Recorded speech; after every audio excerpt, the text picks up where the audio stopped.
Good evening, strikers. Welcome back to Nasty. It's me, Saikeen, coming to you from the beautifully rainy Minneapolis, Minnesota. Joined here today, also weathering a storm down there wherever he lives, is Frying Pan Man. What is up, buddy? Yeah, Florida's pretty crazy right now, but you know, it doesn't matter. I'm here anyway, and I'm ravenous. I'm hungry for Oh some yeah. NAST finals week. I guess semifinals week. We got three series coming up here, and after those three series, we will be knowing who is facing off in the grand finals. But until then, coming up in just a moment here, when they're ready, we have Dubu Party versus the Fool's Wands fighting each other in the Ooh. quarter losers finals. What are your thoughts here on this matchup? Yeah, I like both of these teams. I'm a big fan of Dubu Party. I'm a big fan of the Fool's Wands. Both of them coming from. I'm pretty sure, if I'm correct on this, both have like a legacy of from the teams that they're coming from. That these NAST teams were, you know, sort of came from. You got Dubu Party, now Bang Bang, I believe, or that's sorry for Party Rocket, my bad. Whatever the team is, but the Fool's Wands, that is just a straight offshoot of the Fools. Mm-hmm.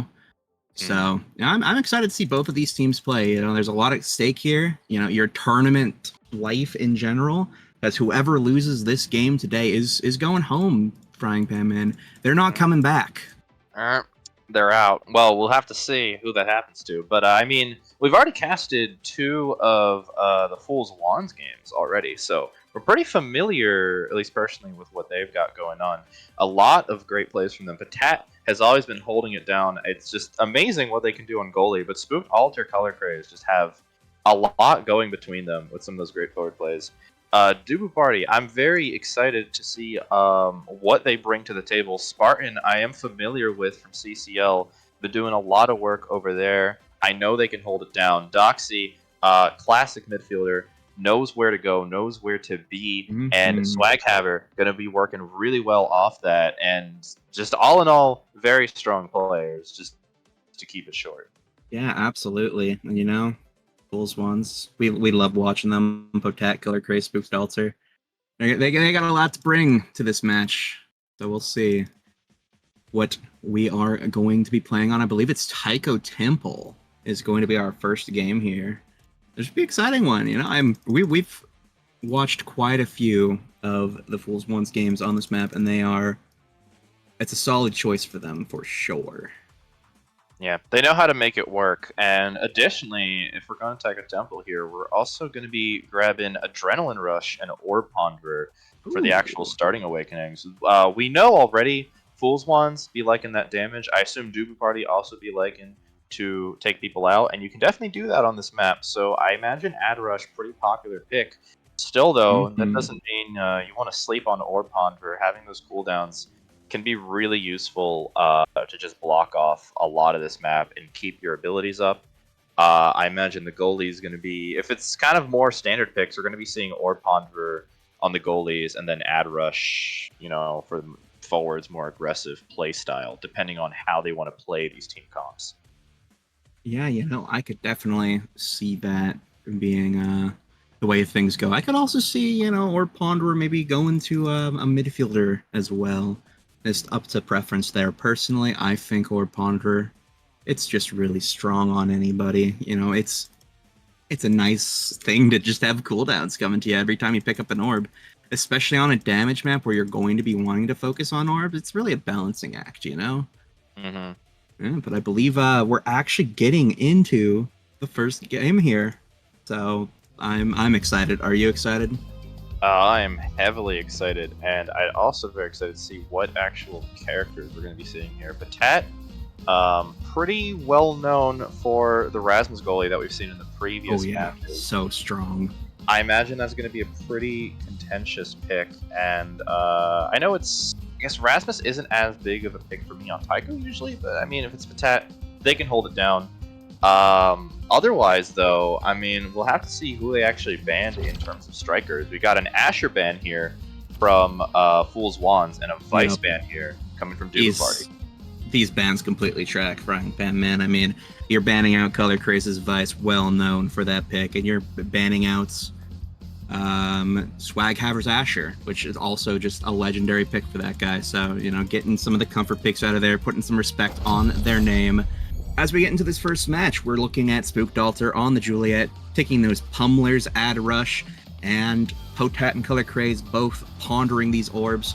On the other hand, Spartan pondering the orbs on that Mako with Strike Shot. Doxy and Swag Haver both opting for that Ad Rush with the Finny X combo, so we'll see if they'll get a lot of cooldowns back from their KOs as we get into this first point of the game. Yeah, I mean, so far, Finny been working out pretty well. Doxy got a really good card in there earlier, and along with the Finny secondary, applying some great pressure. We already have barriers down, and Swag Haver making the use of, again, great ability usage there by Doxy to get the core. Swag Haver reciprocates with a really nice strike, and that's going to get a first clean point there for Doom Party. Yeah, just ruthlessly efficient there. They played great with the positions that they found themselves in, but now it is the turn of the Fool's Wands to show them what they got. Both barriers already going down. Spooked Altar with the ultimate in front of the open net is going to get both Spartan and Doxy and the core into the net. Well played from the Fool's Wands.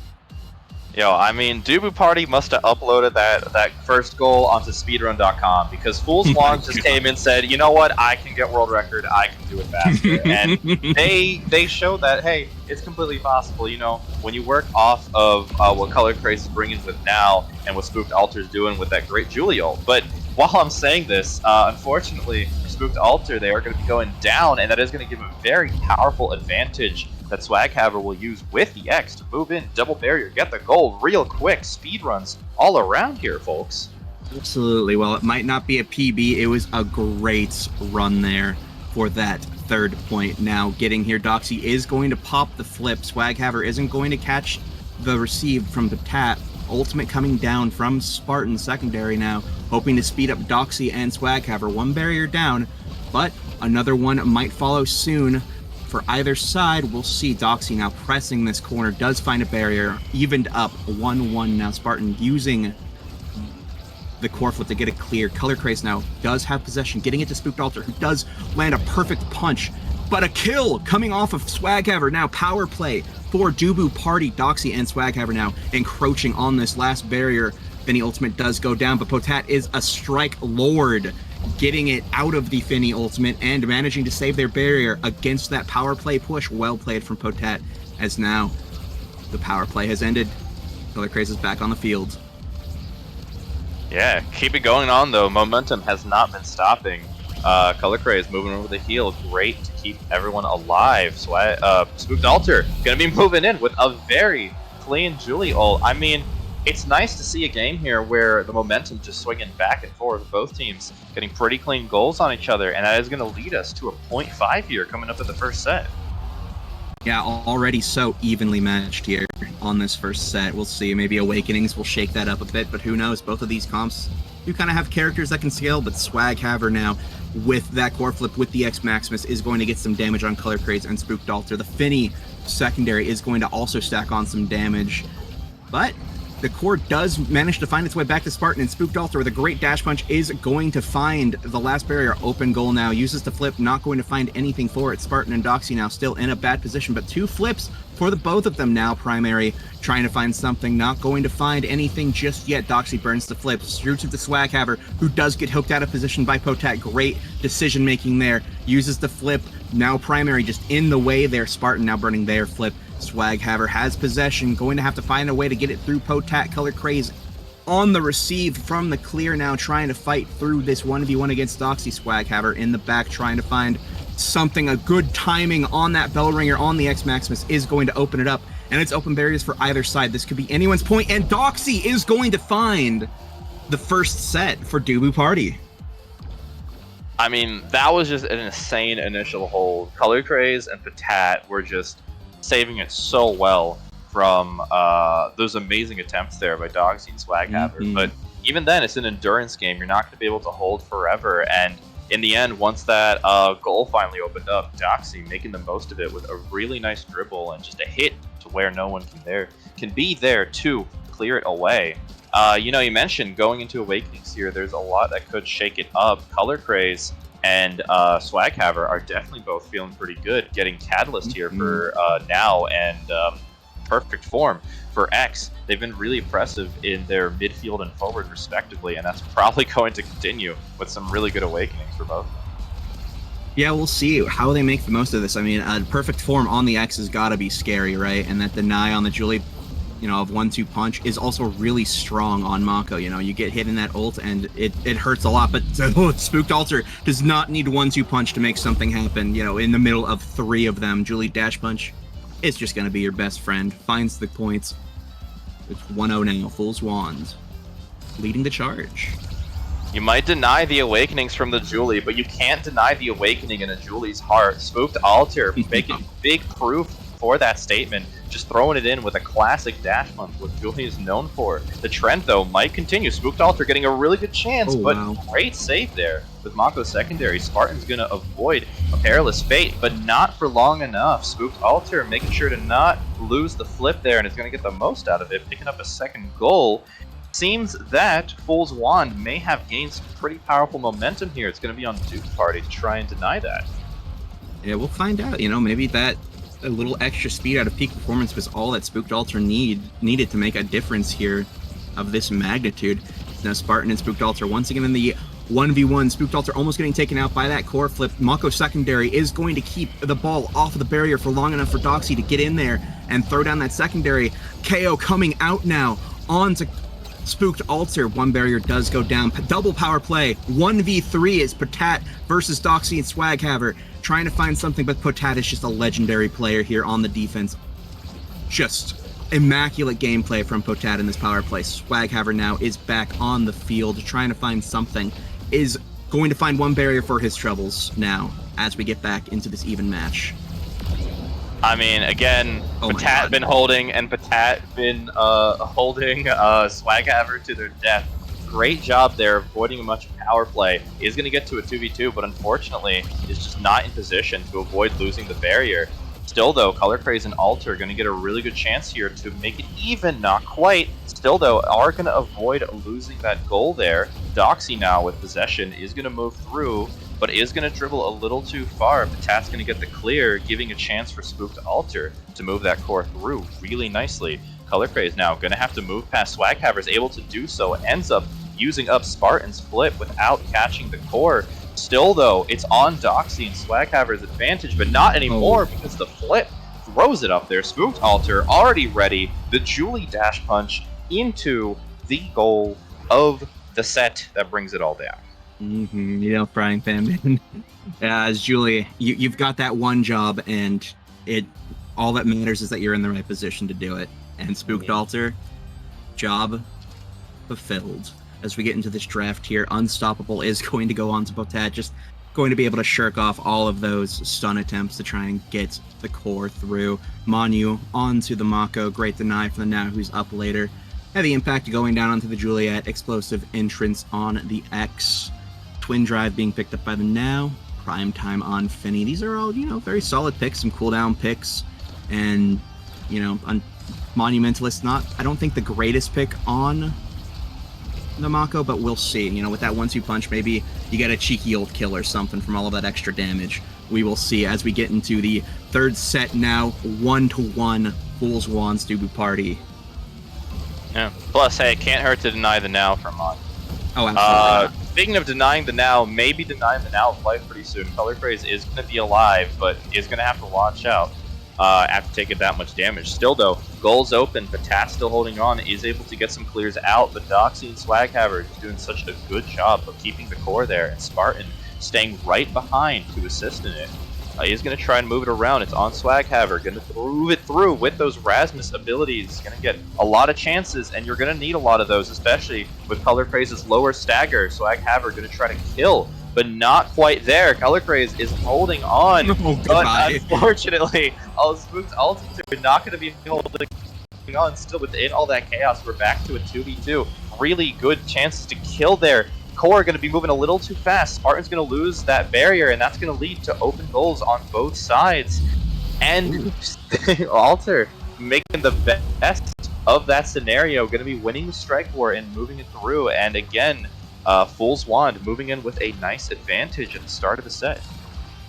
You know, just came back from a little break in the KO box and just takes the point. Well played from Spooked Alter. As we get into this next point, Doxy with a good primary is going to find the core to Swaghaver, who is punching and punching, is going to find one barrier for their trouble. Now Spooked Alter still trying to find something to help because Color Craze is looking at drastically dead, but oh, great strike coming out from Spartan. Now is restored, uses the ultimate on herself, trying to find something through Swaghaver and Doxy, who are just putting on the pressure here. But when you've got Potat in the net, you can trust it to be held down. Now Spooked Alter looking for this one barrier, trying to find something, does find it with the last strike and all of the tools of their toolkit. Now ultimate coming out from Spartan to keep Spooked Alter away, but Julia is posturing in your net. Flip from Spartan is taken out from Color Craze's flip, and now it is a power play, but Color Craze is looking quite unhealthy here. Strike into Spooked Alter is going to go into the net. On the power play, Fool's Wands up by 2 in this set. Yeah, really good options there. Couldn't hit it up because Color Craze placing such a nice Dorito there. The now primary is going to cut off that ankle, have to try and win that strike war against Julie, but Alter was just a little bit faster and made the most use of that power play there. Still though, advantage still continuing for Fool's Wand. A barrier is already down. However, Swaghaver back with possession of the core. Going to be moving in with Flip, maybe looking for a double barrier, but isn't going to get the chance. Alter going to be getting sacrificed, but is sacrificed for the open goal there. Now it's on Potat and Color Craze to hold on until Alter is back. With the great usage of Flip there, they're going to get a good chance, especially with the low stagger and the flip available. Swaghaver is going to have to be a little bit worried. Still though, Doxy going to throw the flip out. Not quite enough. Swaghaver with a very powerful strike there, not even needing the flip yet, but is going to bring it here after the second barrier goes down. And as I'm saying all this, Swaghaver bringing a great goal, momentum swinging back around now. Dubu Party going to have to try to ride it back here, win the set. I mean, what a sequence for IMFM, that was incredible. It looked like they could not break through, but then everything just fell into place with the positioning of Swaghaver and just the right passes from Doxy. Now is a kill already going down on Color Craze. The Adrenaline Rush is activated on Doxy. Swaghaver finding one barrier off the pass. Strike is missed. Spooked Alter is waiting in the weeds, gets a good bounce, but now this core is more in neutral now as Color Craze is back on the field. Potat looking to find a way through this 2v1. Doxy and Swaghaver are just in their face, but Potat is just unstoppable in the face of everything. A Finny ultimate, an X ultimate, he will get it through. Now Color Craze on the offense with Spooked Alter. One barrier found for them. Spooked Alter now looking for that other barrier. Julie ultimate does come out. Spartan saves with the secondary. Now Doxy and Swaghaver posturing for an offense. Any secondary coming out, cards flying everywhere as Spooked Alter's HP is desperately falling to 0 as he's taken out. Now Color Craze is also, it's a power play again, a 3v1. Will Potat be able to survive once more with their amazing abilities? Barrier does go down. Swaghaver and Doxy on the offensive push here, and a great strike from Swaghaver is going to send it in. You can only save so many 3v1s. It's true. Even the best holders out there. Potat though still made a really good push there. Unfortunately, teammates are dead. Kind of hard to get it out. Still though, gonna have to try and make a big difference here. Spooked Alter gonna be moving it out alone. Color Craze playing that top position, but either way, Alter gonna be going down. Already low yet again. Seems that Swaghaver has really found some powerful X damage. Still though, great flip there by Potat. Gonna move it through. Didn't even lose a barrier despite all of this pressure. Still able to get it around. Swaghaver though moving around, probably going to be looking for more damage soon. The X rotational move. Doxy spends the flip, is going to get it through. Unfortunately, that is going to lead to a barrier there for Fool's Wand, leaving us at one barrier for each team. The flips, just so many coming out. It feels like everyone has Catalyst Quick Strike at this point. Potat, unfortunately, moving the core a little too high up, is going to hit their own barrier. But now, with both barriers down, we're in a bit of a stalemate here. Which team is going to really get the advantage? Oh, wow. Yeah, absolutely. As it's open nets on both sides, a great strike to save from the primary that came out from Doxy last second from Potat. Now, the offensive is going to be on anyone's side. Doxy trying to find something here. Swaghaver and Spooked Altar holding that bottom area. The big Mako ultimate comes down. Double kill from Spooked Altar in the net. Now it's Swaghaver trying to find something, and the flip. It's an ace for the side of Fool's Wands as they take this next set. I mean, you know, if you can't get around them, go through them. I've been saying this since day one, and Alter, all I'm saying is Alter knows how to do that. A lot of really good use of offensive pressure. Unfortunately for Dubu Party, they were just a little too stacked up during all of that, and that is going to lead to a really big power play just like that. Alter, though, looking to keep it up. More damage here from the bulk up, and combined with Peak, that's going to be really useful on Julie to move around. Still, though, Spartan going to be the one with double orbs, may come into big play here, going to be able to move up more for certain plays. Doxy, though, we've already seen a lot of great Finny ultimates. We're going to be seeing more due to extra special. And I mean, otherwise, Color Craze and Patat picking up Siege Machine, Stacks on Stacks, two very good picks. Stacks on Stacks being pretty generally good, but Siege Machine being great for now with those Doritos. Yeah, we will see if the team of Dubu Party is going to be able to, really play it to their strengths, right? They started with that adrenaline rush. They want to be finding these KOs and damage, but instead, it's them who is being KO'd here today. Color Craze taking out Doxy in the top corner there. Spooked Altar trying to find something on Spartan in this power play. Swaghaver playing their best here in the midfield, trying to help Spartan however they can, but the barrier does fall. Doxy is back now. They can start an offense. Spooked Altar trying to help out now in the back with his team is now on the offensive push. Bellringer is going to send it back a little bit, as now we are trying to find our way in either to Potat's barrier, but Spooked Altar in the net with the ultimate is going to try and find something. Mako ultimate comes out, is going to keep it clear for the time being. Doxy trying to find something flipped, coming out from Spartan before Spooked Altar can use theirs, and trying to catch it. Spooked Altar burns their flip, and now Doxy and Swaghaver are in the net of Potat, trying to find something, but Color Craze and Potat are able to get it out once again. Doxy with a great card is going to stun Potat before he can keep it out, and the ult's coming out. Doxy is just going to solo carry this point and find the point for their team. Yeah, I mean, that was an unfortunate case there. Potat trying to dribble it up there, just wanted to keep the core away, but Doxy with such a well-placed card able to stun Potat out of actually striking it meant that the core just flew just down enough to end up hitting the barrier instead. It's on Patat now to keep up the hold, is able to do so and get it out. Now gonna have to watch out for Alter and Color Craze moving in, but might not be moving in for very long. Already taking so much damage, not even needing to burn the flip there, although it is gonna be coming out. Alter gonna be taken out.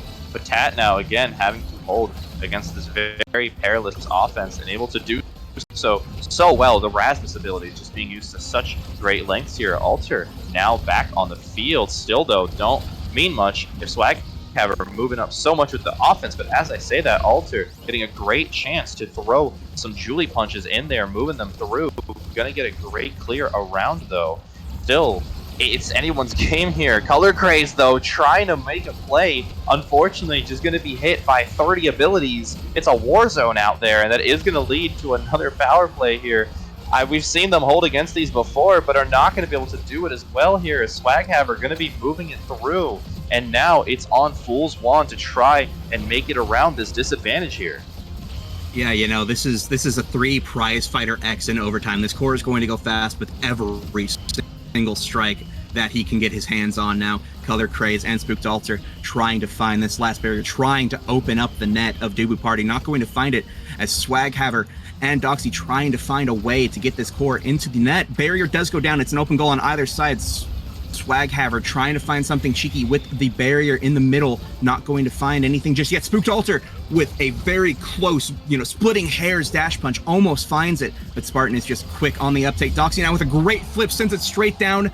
The team of the Fools were not expecting it. It was a 50-50. It could have gone either way. Yeah, hard. They did try to set up against that RPS, and it was a valiant attempt, but fortunately, core was just moving a little too fast there. And that is going to mean that Dubu Party here now looking at a great advantage. Continuing into this 4th set, going to be trying to make it 2-2, bring us to a set 5. For their sake, good luck to them. But hey, we'll have to see if Fool's Wand has anything to say about it. And so far, it seems like they do, getting both barriers here, and Patat still holding their own barriers. That's going to give Fool's Wand a very powerful advantage, especially with flips for all of the Fool's Wand members, and the damage here on Doxy and Swaghaver being so powerful. Especially if your stagger is 0, that means you are dead. Swaghaver is going to suffer from that. That is going to give a very powerful power play, and with all of the barriers gone, I don't think there's too much you can do. The hold not enough. Color Craze is going to be moving it in thanks to Alter's forward pressure. You know, the Fool's Wands, they're just so strong on the power play, able to capitalize so much. Once that if that Juliet gets the kill, you know, that's a whole lot of cooldowns because of the ad rush. And now Doxy, Swaghaver trying to find something here, trying to find that last barrier. It is already down for the side of Fool's Wands, but Spooked Altar is ready to posture to take another one, and Color Craze just perfectly able to receive the pass from the Julie Ultimate. But Doxy does receive the clear from Spartan, and now it is their turn to try and find something. Not going to find it as the core does come back to their side. Doxy burning the flip to try and find something.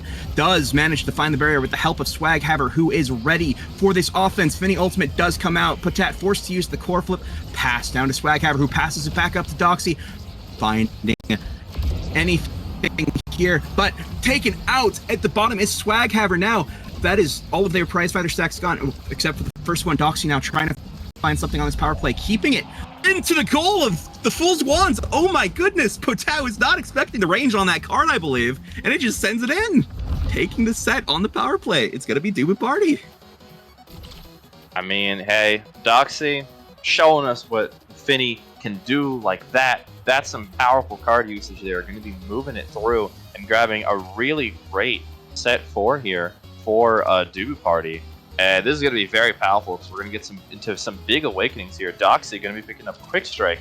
I don't think any midfielder would ever say no to Quick Strike. There's so much you can do with that, and the energy gain is very powerful. Additionally, though, we got some damage being taken here, mainly by Fool's Wand. Fool's Wand is going to be taking away that damage by taking Glass Cannon and Might of the Colossus. Definitely don't want Swaghaver to have that, especially if you continue to get those chances to take them out. Might make a big play here in this set.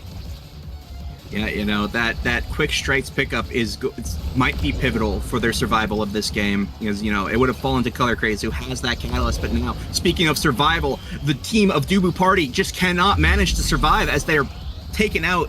3v1 power play against Spartan, going to find the goal through some nice passing plays, secured by Color Craze. I mean, on top of Patat grabbing that size, Color Craze, as we've already seen, Color Craze has been getting some of those really great now kills. Also, amazing double barrier there by Spooked Altar with a great strike for. But on top of that, Altar now really has some of that stagger Exodia going on. Going to be giving a lot of power and speed to Juliet, a lot that Altar can work with here. Speaking of working, though, Color Craze, Patat having to work overtime to defend against some of these setups, but able to get some really nice clears here. It's on Spartan and Doxy now to move it through the Julie ult to try and stun it. Is going to work and move it through. Color Craze making the most of it. Some now abilities, fortunately, going to be grabbing that core, and I mean, Fool's Wand got a pretty nice lead here on the 5th set, which is what you might be looking for, unless you're Dubu Party. Let's see if they can turn it around. Yeah, Dubu Party is going to have to dig deep, try and remember their win conditions here, get the damage down, but it's going to be so hard on Spooked Altar, who has so much HP because of all of that stagger scaling. You know, target swap, get Color Craze down, but that's also so hard because, you know, on the now, that's a lot of healing that can come out.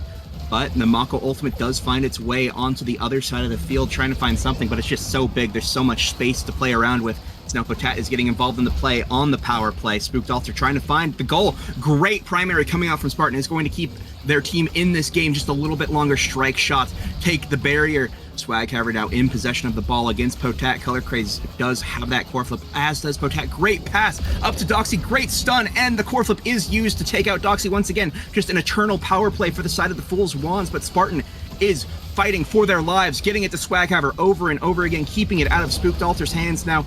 Only so many abilities, though, as Doxy is respawned. Power play is still going on for the side of the Fool's Wands. This 2v3 is eternal as Doxy trying to find something. That big Mako ultimate is just big enough to make enough space for this team to stay in, and now we are back to the 3v3. Doxy almost making a 2v2 again by being taken out. Color Craze spooked Alter trying to find something. Core is in possession of Swaghammer, who does get a good bounce, but unfortunately, just a unfortunate series of events is going to send it into the net for a 3-0 on this set in the favor of the Fool's Wands, taking game one. Yeah, I mean, it was really back and forth there, but it seems like Fool's Wands really just started to get some of those great Awakening picks near the end, and really were figuring out some nice strategies, making those power plays work for them instead of having to survive against the power plays. And this map is just very, it really moves you towards going for KOs and the power plays here, because the two main ways you tend to die in this map, you're either moving the core into one of the corners and trying to stuff it, and then the other team's forward sees that and is coming along to hit you into the edge that you're near, or you're playing around the middle and you're stuck between a giant bouncer and a wall, and they see that and come and take you out there. And a lot of those kills are just coming from those situations. Being aware of that is what these teams are good at, and both teams were using that to their advantage. In the end, though, Fool's Wand just able to bring a lot more of the momentum on their side, especially in this fifth set. Yeah, I mean, it just incredibly played from the Fool's Wands, making the most out of their abilities. But you know what? Dubu Party did not give up without a fight, taking it to set 5. You know, that we should have some pretty exciting games in store for us for the last of these losers games. You know, this could be it for Dubu Party, so they're gonna have to lock in here in the next game. You know, Spooked Alter 6 KOs, Potat 4 KOs, Color Craze 4 KOs. They really played to that KO win condition. Total 14 on the team, but you know, the Dubu Party wasn't far behind. They had a total of 12 kills on their side. So, you know, very bloodthirsty game, very core control-y game too. All the redirects, all of the shots on goal, you know. This just a great game to watch. Absolutely. Oh yeah, for sure. Both goalies insanely holding it down. I mean, I felt like I had already seen Patat use some of those amazing Rasmus abilities earlier, but I just saw even more of it here. It was incredible, and you really need that so that you can just deny X from being able to move into their win con. Spartan, though, really great use of Mako abilities on their end. Some great secondaries just means that it's really hard to get it through. And on top of that, some of those projectiles, moving it past, moving it away from Alter, also very necessary to deny some of those Julie plays that we know Alter can pull off. So we'll have to see where those skills come into play in that next match. Yeah, absolutely. So we'll have to wait and see what the next map is here, and we can. I believe actually, if I'm reading this correctly, we're getting a little bit of a roster change on our hands. Want to guess who's coming in for Dubu Party, Frying Fan Man? Well, to be fair, I can currently see it, so it'd be hard to guess. But I can tell you if that's all right.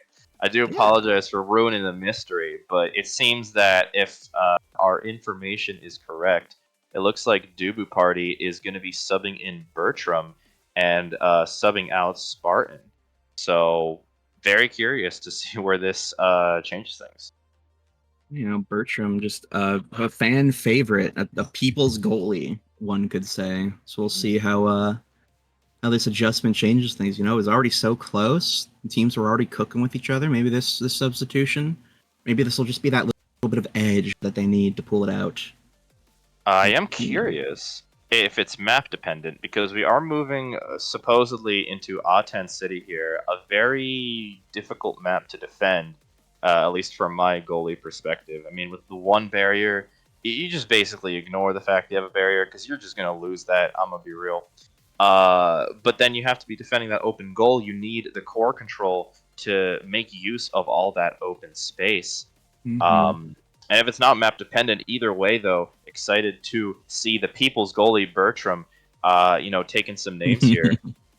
Either way, though, speaking of Aten, the Awakenings, we've also got Castellast and Ariels. Ariel is going to be very good for a lot of very strong Aten contenders. You know, Juno, Estelle, Vice, Kai. can make a lot of use out of aerials, just so strong already on this map. But additionally, with that starting awakening, there's probably going to be a lot more emphasis on car control because unlike Tycho, Aten's not really a map where you get too many chances for kills.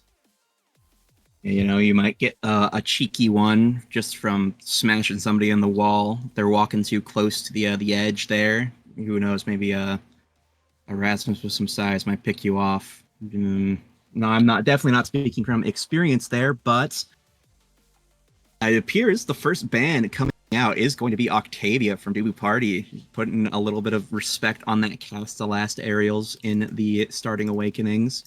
Might be just a little bit of a deny off a spooked altar if I'm seeing things correctly here. But Erasmus ban is going to be coming out from the Fools. Interesting. Oh, the Fools. That is an interesting ban. I suppose Potat doesn't like playing it on this map. Maybe they're scared of Swaghaver's Rasmus on this map. We'll see. Very interested to see what Potat's going to be bringing to the goal box here in lieu of that Rasmus. Yeah, no, I mean, we've seen their Rasmus cook, but we've definitely seen their Rasmus isn't the only goalie that they have. So I don't think Patat will be lacking too much, but I am curious. Maybe they felt that they'd just go scorched earth here and take Rasmus out entirely so that Patat's Rasmus wouldn't get denied instead by Dubu Party picking it up. That is a great point, actually. Very well could be the play. Dubu Party is going to first pick Kai here. Just a great pick on this map, especially with these starting awakenings. It appears in response, the Fool's Wands are going to pick up Kazan Estelle. Kazan probably going onto that Spooked Altar player. And the Estelle. I think that's going to go on to Patat. I think that's going to be the goalie pick that we're going to see here. That is the other goalie I've seen them pull out when their Rasmus is not available. Especially as a Luna is going to be picked up for their last pick. It's going to be Asher Aimee for the last two picks on the side of Dubu Party. We're looking at Dubu Party with Kai, Asher Aimee. I'm sure we can figure out where those picks are going. And then it's going to be Kazan, Estelle, Luna for the side of the Fool's Wands with this cast to last aerial start. We'll see how well some of these characters are going to be able to take advantage of those awakenings. We get into this Game 2 of Losers Round 2 on Aten City, Fool's Wands versus Dubu Party. Yeah, admittedly, I feel like I don't tend to cast over too many Aten City games. It is a pretty well-known map, but I know it's very mixed on whether people actually like playing it or not. So you tend to not see it too much, at least from personal experience in a lot of these matchups. I'm curious to see what these teams are going, how they're going to take advantage of Aten City with aerial start, because there's not too many other chances you're going to get a game like this. Yeah, I mean, it's going to be a rush to the draft, right? Whoever can get an orb first is just going to have such a strong advantage on this map.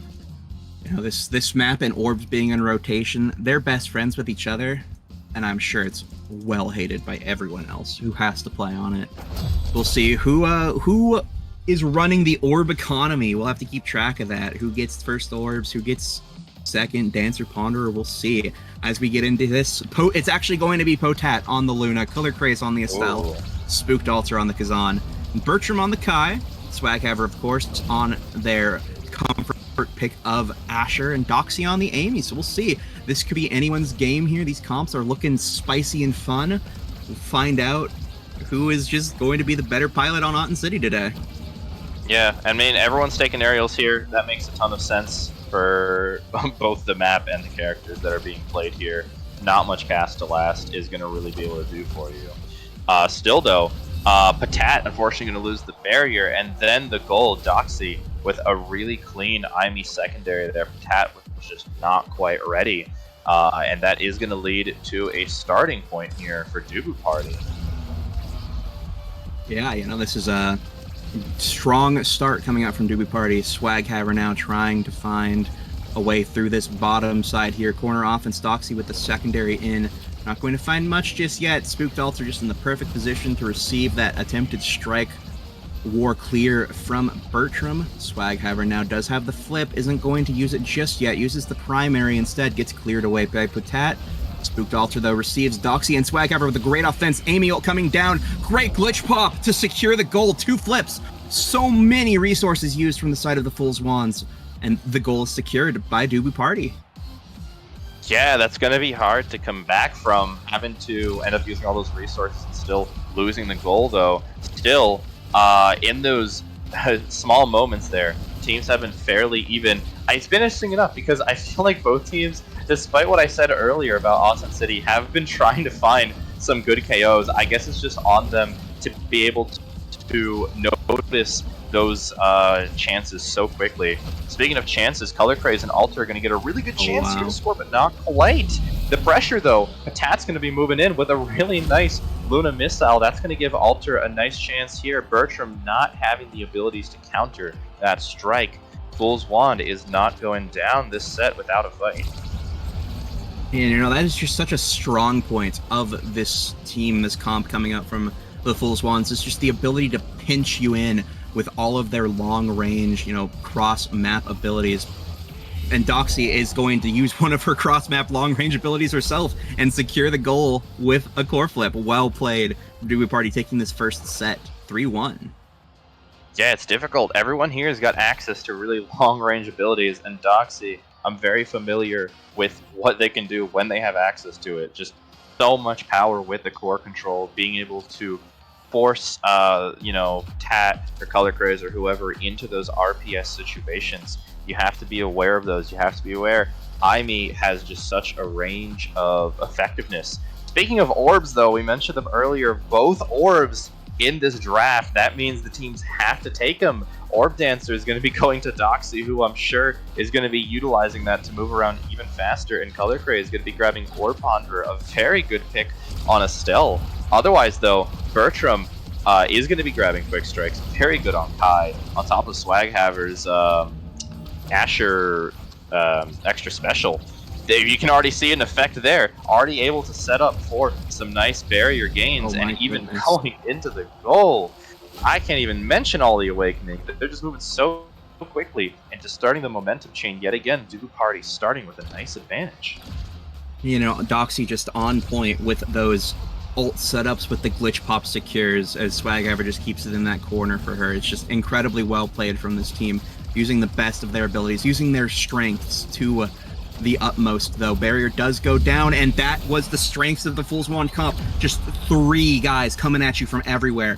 Color Craze with the ultimate, Potat flying in with the secure, Kazan just with all of those abilities to secure the back line. Just so much that you have to worry about. Played to their strengths right there. And it is a tight upset now. Yeah, still though, gonna have to be careful here. Swaghaver with the flip. They're gonna want to stay up and make the most of it. Could lead to a very powerful goal here. Still, until that point, Alter gonna be whiffing it a little. A Swaghaver gonna have a good chance to move through with the flip. Is gonna Kaz it, but Doxy there to nab it up, throwing it past that Aimee ult, and is gonna just get a nice angle where Swaghaver is able to throw it in. Yeah, absolutely. I mean, Doxy just making a clinic out here with this Amy, doing all sorts of incredible denial plays here. Swaghaver also just so comfortable on that Asher, finds the barrier there. Bertram is going to try and find a way to get it. Swaghaver does burn all of their abilities to do so, but Swaghaver is taken dangerously low on this map. With all of the orbs, we'll see. Maybe an orb will spawn in time, or maybe they will just score in time, but now the core is on the side of Dubu Party. Swaghaver and Color Craze, or Spooked Altar and Color Craze trying to find something here. Not going to find it. It's clear out through the center. Swaghaver is going to have possession for just a second, but going to lose it here as Color Craze is going to find that barrier. However, the offense still continues. Bertram trying to find a way to get it out. Flip, great strike down into the corner, bounce into the goal. Well played from Spooked Altar. This is a 2-2 set here. Yeah, I'm loving to see that we're in a bit more of a balanced set here going in. It really is anyone's game, and we'll have to see how it starts off. Autzen City is a map where your round start is just as important as how you end. Still, though, we're kind of in between. Bertram trying to move in. The eject button is going to work. as Swaghaver able to work off of that to move it through, but Spooked Altar, Color Craze matching it with a great barrier pick of their own. So much damage coming out. Bertram is going to be a bit low and unfortunately a bit too high up there to deny a great flip score here from Color Craze that's going to move us in to a 1-1 here. Yeah, just such explosive sets there, you know, so quick to take them. You know, I feel like we were just in draft a moment ago, but it appears we're going to be getting a catalyst onto the Estelle. Should be good for keeping up those core flips, all of the orbs, all of the, you know, hitboxes going on. Good pickup on this map. Bulk up is going to fall to Asher. Reverb on the Kazan. Cooldowns on the Kazan is kind of scary, but hey, so is bulk up on an Asher. Prize Fighter being picked up by the Luna. Gonna be looking for some of those cheeky kills with some high damage. Just the chip damage from rockets is just going to be so effective. It's, Doxy's gonna pick up that Monu, just make that turret a little bit more annoying to deal with, and Bertram's gonna go fast with that Rono boost on Kyle. Oh, and shout out to Cast for Last for getting denied twice this game from anyone.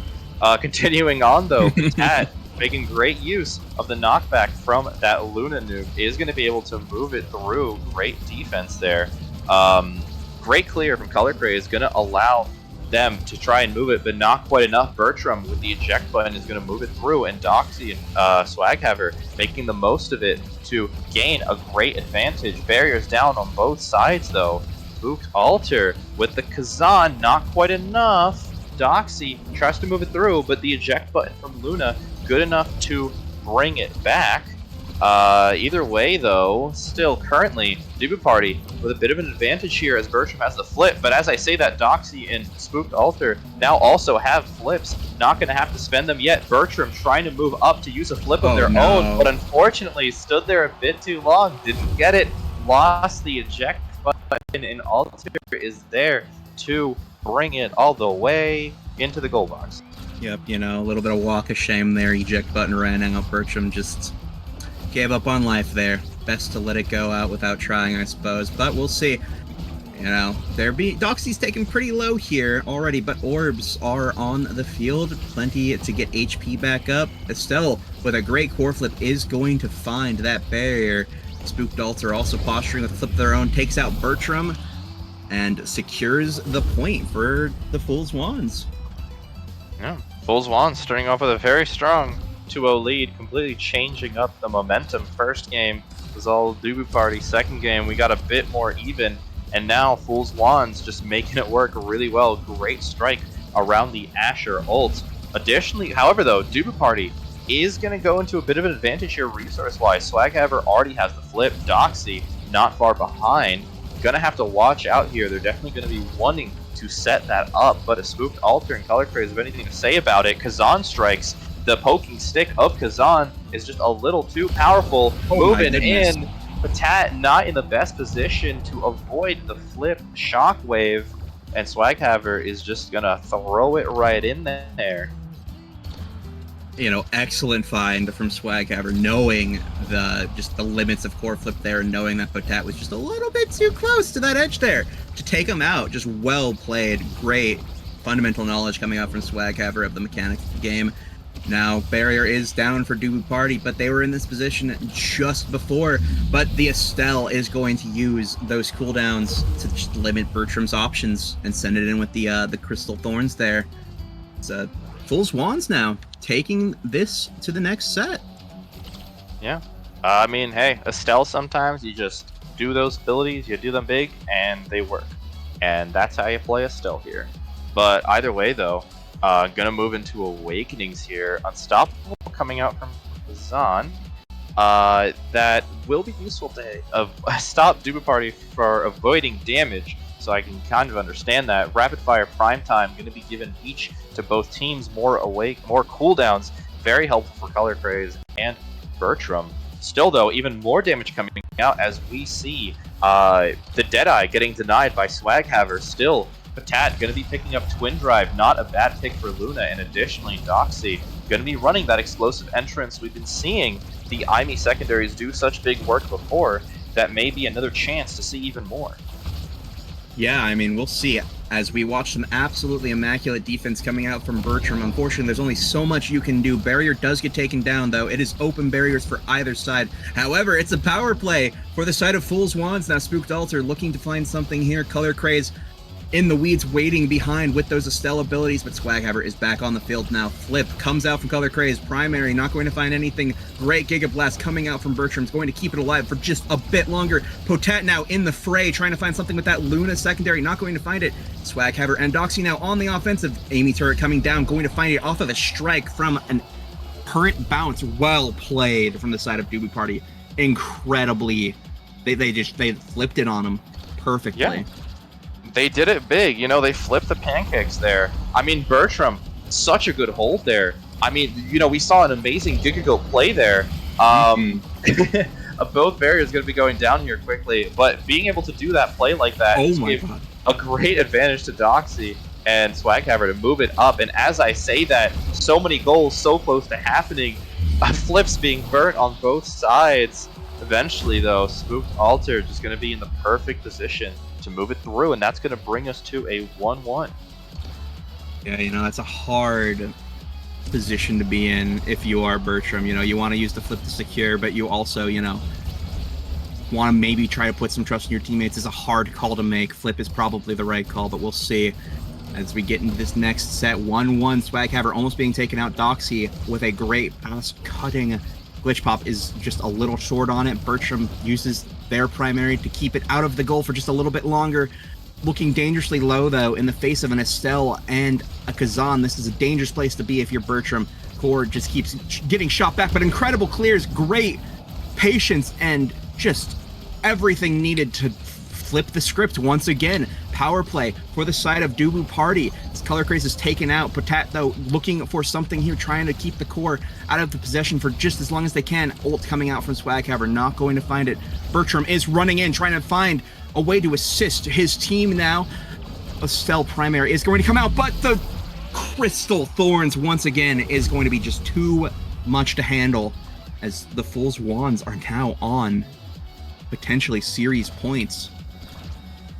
I mean, I think I see it now. If Bertram is the people's goalie, you know, Bertram's also my goalie. That was just an incredible hold against everything that Fool's Wand was throwing at them. I gotta give it up. You know, gotta give Bertram the Giga license. As I say that, Bertram showing why they are the recipient of a new Giga license coming straight to their home express delivery as they expressly deliver Color Craze to the Nether Realm. And that is going to give Dubu Party a really powerful play here, bringing it to 2-2. Looking to make it set 5 yet again as we move into point 5. And again, the advantages, the kills. Oh my god. The 5th point goes to Dubu Party. I don't even know what happened in that one, but I mean, hey, gotta give it to them for fighting back so hard. And that's just going to be a really powerful mood booster going in here to set 5. Dubu Party is not done yet. They still have plenty of partying to do. As we get into this next draft, Hot Shot is coming down onto the I mean, this is a good pickup. Would have been a disaster if that fell to Estelle. Glass Cannon, though, is going to be taken by Color Craze.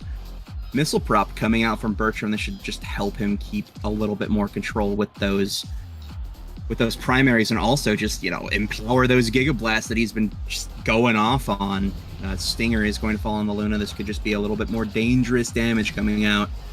Swaghammer picking up that peak performance, already has the bulk up, so, you know, just I think it's a great draft from Dubu Party here. This is the draft that they needed to stay in the game just a little bit longer.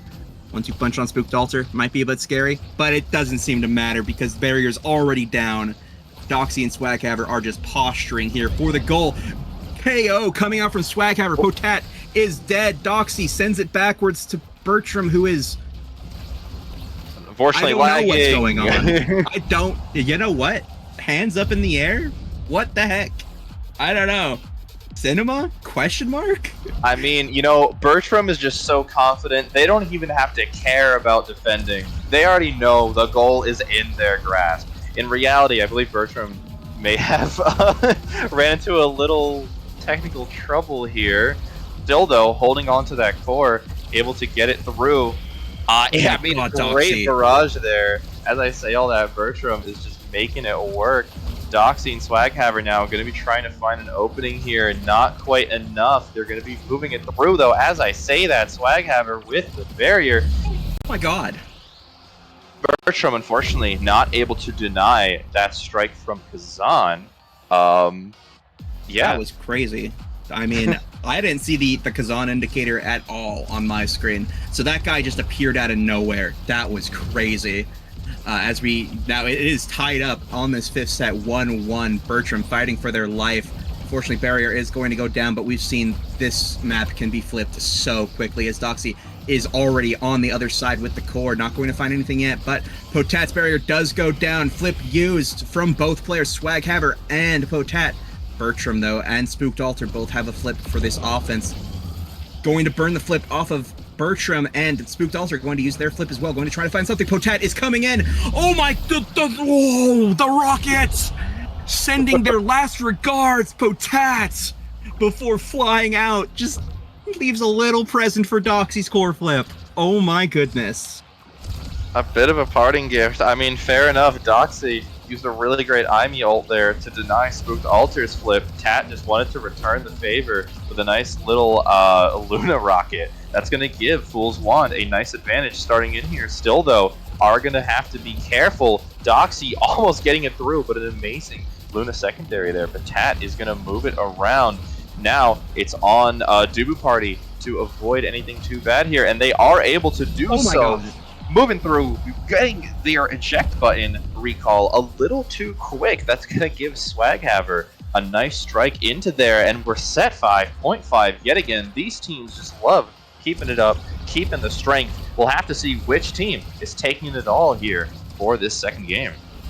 Yeah, as the ultimate comes out from Swaghaver, trying to keep that space as much as possible, but that is a KO on Bertram, who is now gone. Doxy and Swaghaver are going to have to fight for their tournament life here alone, and unfortunately, it's just too much to ask for. Spooked Altar finds the goal, and that is the Fool's Wands taking the game. Dubu Party are done.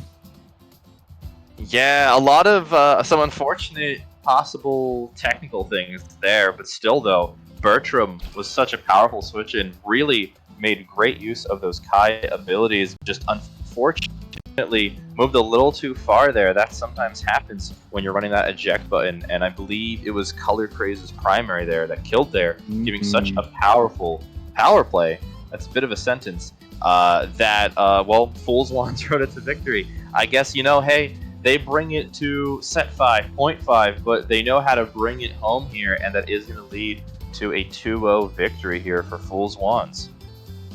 Yeah, well played from the Fool's Wands, and though it may be a 2-0 victory, Dubu Party fought for their lives, taking it to set 5 both games. This really could have been anyone's game. One different positional step, one different ability usage, and we could be sitting here talking the praises of Dubu Party being the winners of this game. But that is not the reality we live in. The reality we live in is the Fool's Wands have taken this game in losers round 2. They will be moving on to the semifinals of losers, who they will face the loser of whoever comes out on the bottom of Misfire and Corpse Control.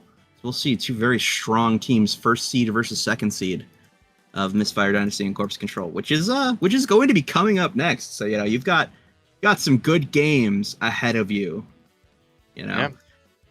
Got a bit of time, but we've seen what Fool's Wand can do, and once you've seen what Misfire Dynasty Corpse Control are bringing to the table, one of them can be moving on, but one of them going to be bringing it back against Fool's Wand's. Going to have to see if their luck continues later on in losers semifinals. But yeah, I mean, for now, you have any last words, last feelings on that game just now? All players played incredibly. It could have been anyone's game. Just incredible plays coming out from Doxy on the IME. Incredible plays coming out from Color Craze, Spooked Altar on those picks of Kazan and Estelle, Patat in the back to support. It's just it was a great game of Omega Strikers to watch, and I do hope that Dubu Party, comes back next season. And well, if they don't make it to NASA, or NASA, who knows, you know. But yeah, well played from both teams. Yeah, So, whatever's in the cards for everyone. I mean, hey mhm. y'all, I hope you enjoyed that game. Please, please, please, please do not get away from the stream for too long. We'll be taking a slight break, but we'll be back soon to show some Misfire Dynasty versus Corpse Control. But for now, hey, I've been Frying Pan Man here with my co-caster Sakine. I've been really That's enjoying me. casting, and I hope you've been enjoying it as well. Please, stick around. Gonna be seeing some more games soon, and I'll catch y'all on the flip side. Yep. See you next time, gamers. Bye bye.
Hello, everyone, and welcome back to Nasty Season 1 finale.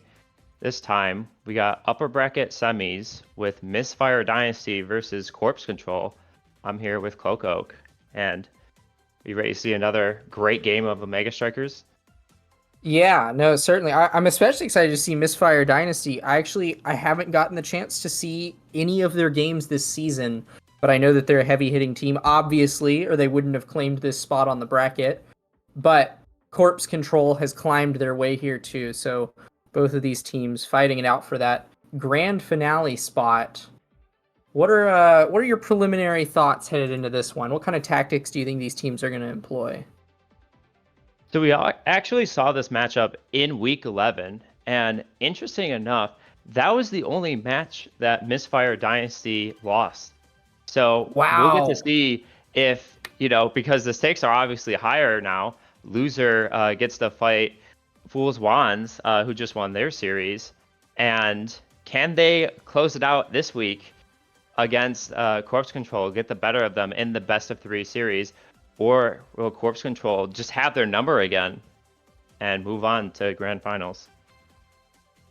Yeah, I'm a little interested in how the pick bands are going to come out this game because I know that at the very least, Coil, you might think Coil's an Estelle one trick, but he's been expanding the roster like a lot. I see this man grinding all sorts of other characters now. Definitely no longer locked on to the Estelle, but I haven't gotten the chance to see him play too much of the stuff in tournament. So I'll be interested to see where the drafting goes in that direction. And then, like Zaray is actually that's a new name on my radar. I have not gotten the chance to see Zaray play. Are they on the starting roster for Misfire? I unfortunately don't have the details of that, but feels like every single player, even if they're subbing in or not, is strong player and nasty. So I trust the faith of the team that has taken it all the way to this point, and hopefully he can boss up again today, just like he did last week, and close it out. Yeah. I'm looking at it now. They're Juliet Rasmus is in Taro player. A little bit of Kazan in there as well. So good few picks. And of course the Rasmussens and Taro are far up there, but Carmine is going to be fiending for those picks as well, presumably, especially that Rasmus pick. Wouldn't be surprised if we see both of those sides get to pick up Rasmus in the brawler position today. Do we have any intel on what maps we're working with? Okay. Asher Juliet Estelle is evidently the comp that Misfire Dynasty has drafted for this game, which is presumably that's an Asher goalie we're looking at. Mm-hmm.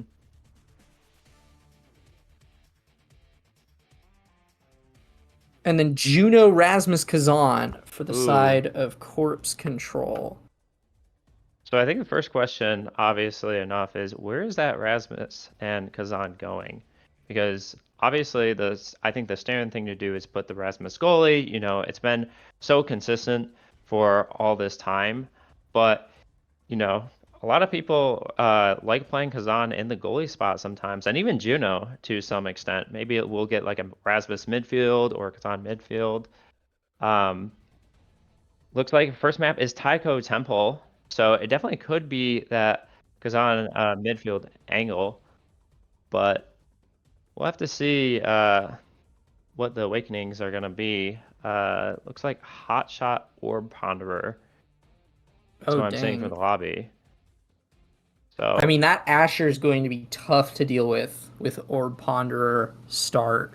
Already so much CDR on a character where, I mean, her primary is essentially a defensive win button.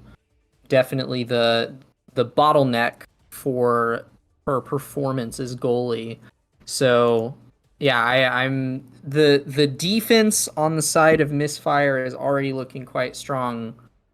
And yeah, I wouldn't be surprised if we get to see a Rasmus goalie here definitely an unconventional pick for Tycho. Maybe we see a Juno goalie here, possibly. Possibly. Yeah, I don't hate the Rasmus either, because obviously he has a hard job defending the barriers once picks like, especially like Juliet, are in your face. It can be hard to clear because he pretty much excels at winning the interaction before the core even gets to him. But on the flip side, when the barriers are actually down, he actually has a, fun time defending, especially with this hot shot. If he goes that and something like Pauldrons, that core is going to be flying off those Tycho drums, and that could be really scary to catch, especially if the offensive players are not ready for it. Yeah, which I mean, speaking of core speed, I'm surprised that Juno even made it through the draft with hot shot start. That is going to be disgusting right off the bat. I mean, there is no doubt that we are in for a high core speed game, and I have no doubt that those hit stuns are going to be very valuable on both sides, just because if you can just smidge off the reaction time that the enemy goalie has, just enough for the core to slip past, it's a real easy way to confirm those goals when the core is already moving at Mach 10. And hopping into the match, it looks like everyone's opted for Hot Shot except Zaray and Asianator, who have opted for that Orb Ponderer, as expected. The core is going to be flying for everyone else, though.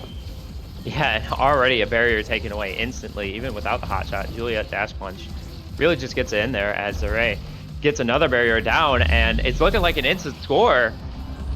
Misfire Dynasty really showing why they're here in the first place. Yeah, right off the bat. And Zaray also picking up an orb on the way out, so they'll have a little bit of extra cooldowns to work with off of kickoff. That Julie probably already has Dash Punch back up and ready to go. An unfortunate triple barrier from K20. Grab one of his own barriers and two of the enemies and open up the goal for Misfire.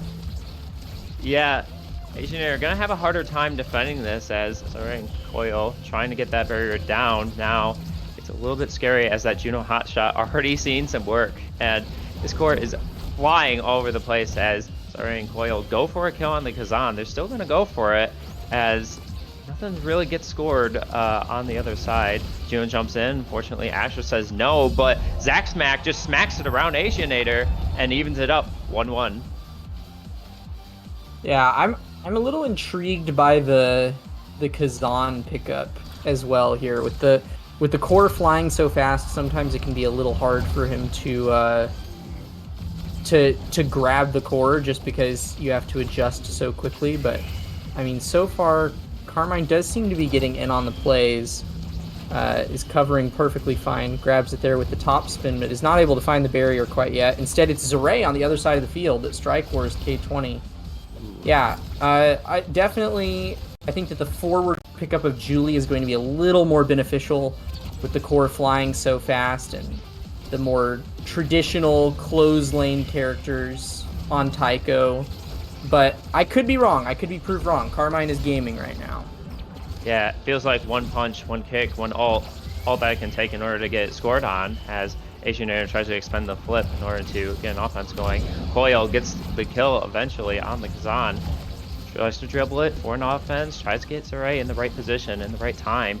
Core flip coming up too. Can they make something happen during this power play? Last moment gets the core flip, and Coil actually gets the kill, and the Rasmus hook ends up scoring the point because it went to his last position. 2-1, Misfire. Yeah, also having an Estelle in the midfield is really interesting. She does have that blink, right? She has that blink to react to stuff very quickly, and then I think that the ult is very nice for coverage. And then I guess when you have core control, there's probably pretty easy to set up those primaries. It's definitely not a conventional pick on Tycho, just because I feel like Estelle's playstyle is a little bit hindered by the chaos of Tycho, because you usually want the core to be in more predictable locations. But Coil seems to be handling it well for now, and actually a dash punch from Zaray right there will secure a power play for Misfire Dynasty, and they're looking to close out the set here. Yeah, and fortunately, it doesn't really look like the power play amounts to anything, as the defense from Corpse Control is really well suited. Carmine trying to get catch the foreflip with the hook, doesn't quite get there. Sorry, with the punch, eventually does get there and makes a mix-up that ends up securing Misfire Dynasty the first set here. So Cloco, what do we want to see if we're Misfire Dynasty in this next draft? What are the awakenings that might change the entire game? Well, I mean, right off the bat, I'm looking at these Julie Dash Punch awakenings, right? 1-2 punch is what's being hovered here by Zaray, which I think is a very wise draft considering that Juno is on the other team. So it's kind of a pick deny right there. I also think that Unstoppable picked up here, potentially on Coil, but actually opts for the aerials instead. I thought that would be quite good against Rasmus goalie. Instead, it looks like the Unstoppable will be falling to Asianator, which I don't think is going to do much against Zack Smack and Carmine, but maybe it was intended to be more of a denial than anything else. Yeah, I definitely think that Julie getting more dash punch, Coil getting more dash range, those are the big things that came out of that draft. It's possible that Carmine having power gives them more of an overtime advantage, but I mean, with the core being sent so fast by everyone else, I don't think they're going to be in any shortage of red cores. Yeah, and interesting enough, Zack Smack ended up going the Stinger there, which is an interesting choice. Maybe if the Slimes can come down and damage them a little bit more, Carmine can secure some KOs and they can gain some sort of advantage that way. We'll have to see for now, as looks like defense from Asianator is good, as Zaire trying to get this core in the barrier. Unfortunately, doesn't quite get there. Looks to dribble a bit. Full foot now up, uses it quite early, and now is in a situation where they could die easily. Can they survive, or at least trade the barrier? Carmine now coming in to put even more damage into Zaire. Doesn't quite get there, and Julie trying to fight back, but eventually gets hit. Hook doesn't confirm the kill, as Zack Smack feels like kind of on their own, just controlling the core, and now finally the power play secured by Corpse Control. Yeah, and I think that another key difference here for Corpse Control's game this set is they're holding on to this barrier a lot more effectively. And I mean, part of that has to do with the way that they're putting out damage, right? Zaire is unable to position as aggressively as they once were, a little bit more limited in the options. Now that they're back on the board, though, they are able to find that barrier. But yeah, if Corpse Control can keep putting out damage and get stuff up a little more consistently, they could find their way here. In the meantime, though, the footing is solely on the side of Misfire Dynasty to secure yet another point, bringing it up to 1-0 in set 2. Yeah, it looks like the KO wasn't quite enough, unfortunately, for Corpse Control in order to secure the double barrier. But now it looks like the start of the point is really good, as Carmine, really great topspin there, as unfortunately Zack Smack can't confirm with the slime. Carmine, can he get the strikes in? Can he use the press to the point in order to get there? Seems like no, and he's taking quite a bit of damage. He could get KO'd here. Stagger starting to regen, as K22 gets the defense after losing a barrier.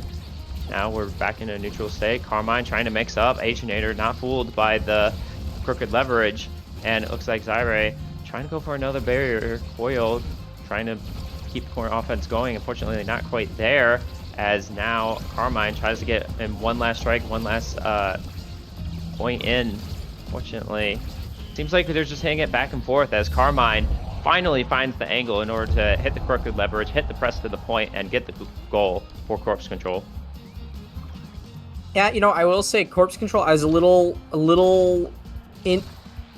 at first I was hesitant to call the, wow, okay, what a ult into dash punch for Zaire there. I was hesitant to call the go for a KO comp or just for more damage a good play, but I mean, looking at it now, K20 is playing Rasmus.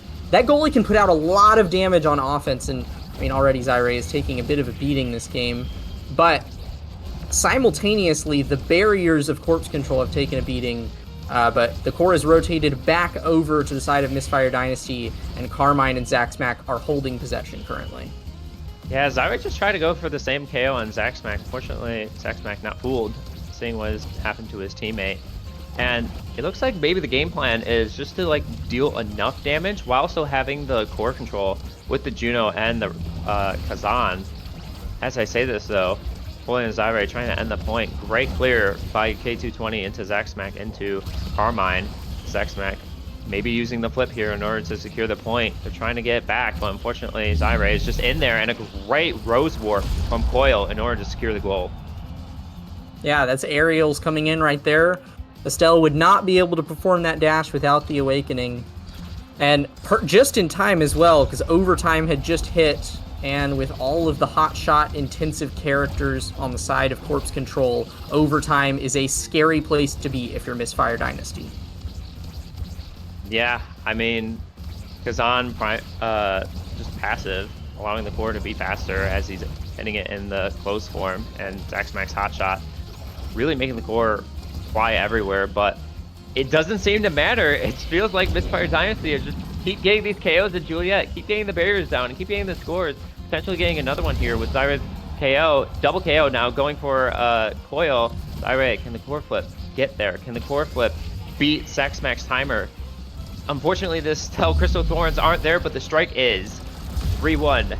Misfire Dynasty, set 2. Yeah, a little double KO whipped out there by Zyre and Coil. Their respective dash punches, including the Quangle, the namesake, taking set MVP here with lots to love on the table. I'd imagine Catalyst is going to be picked up here fairly early to make sure that K20 doesn't get that Quick Strike Catalyst Exodia. And yeah, there it goes. Zaxmac sees it coming, manages to snag it for himself anyways. But that'll be perfect form going to Juliet. Zyre is going to be able to do a lot more in this upcoming set. And even more power going over to Carmine, but I don't think it's going to matter too much if Zyre keeps finding these dash punches.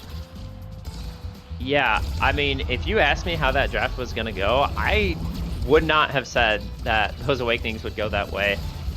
Zyre getting almost Juliet Exodia here, a ton of cooldown with 1-2 punch might be enough. But as I say that, Carmine gets the KO.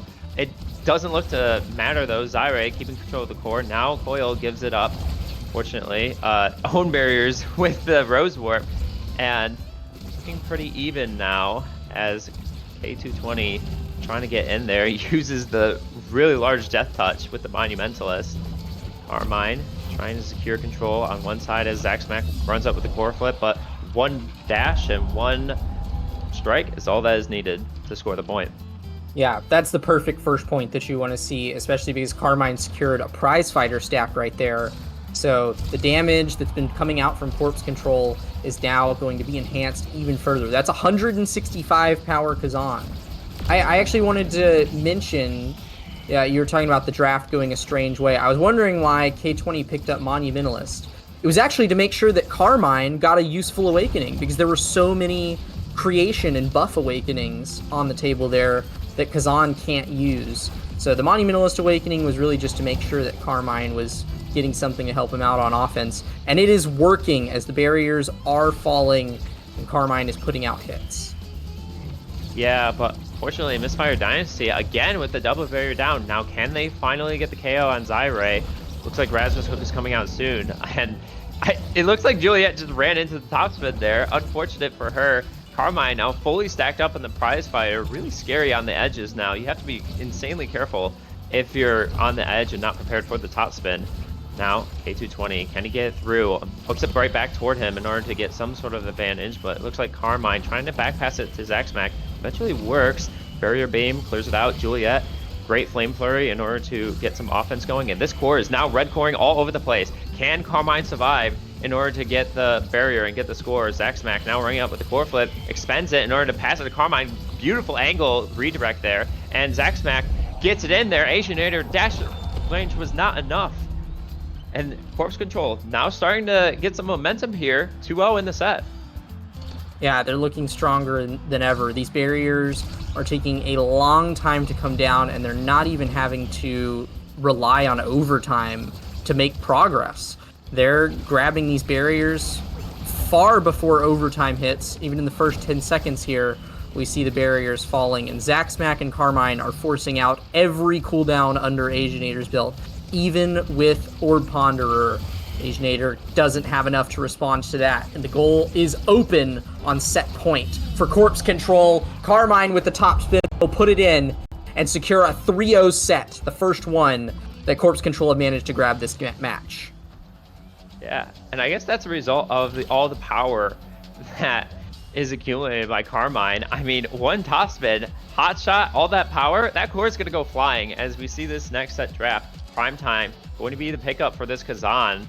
Now he has all the utility needed on top of that power. You have to be really terrified because now there's always going to be a crooked leverage, always going to be a top spin ready for you on the edge.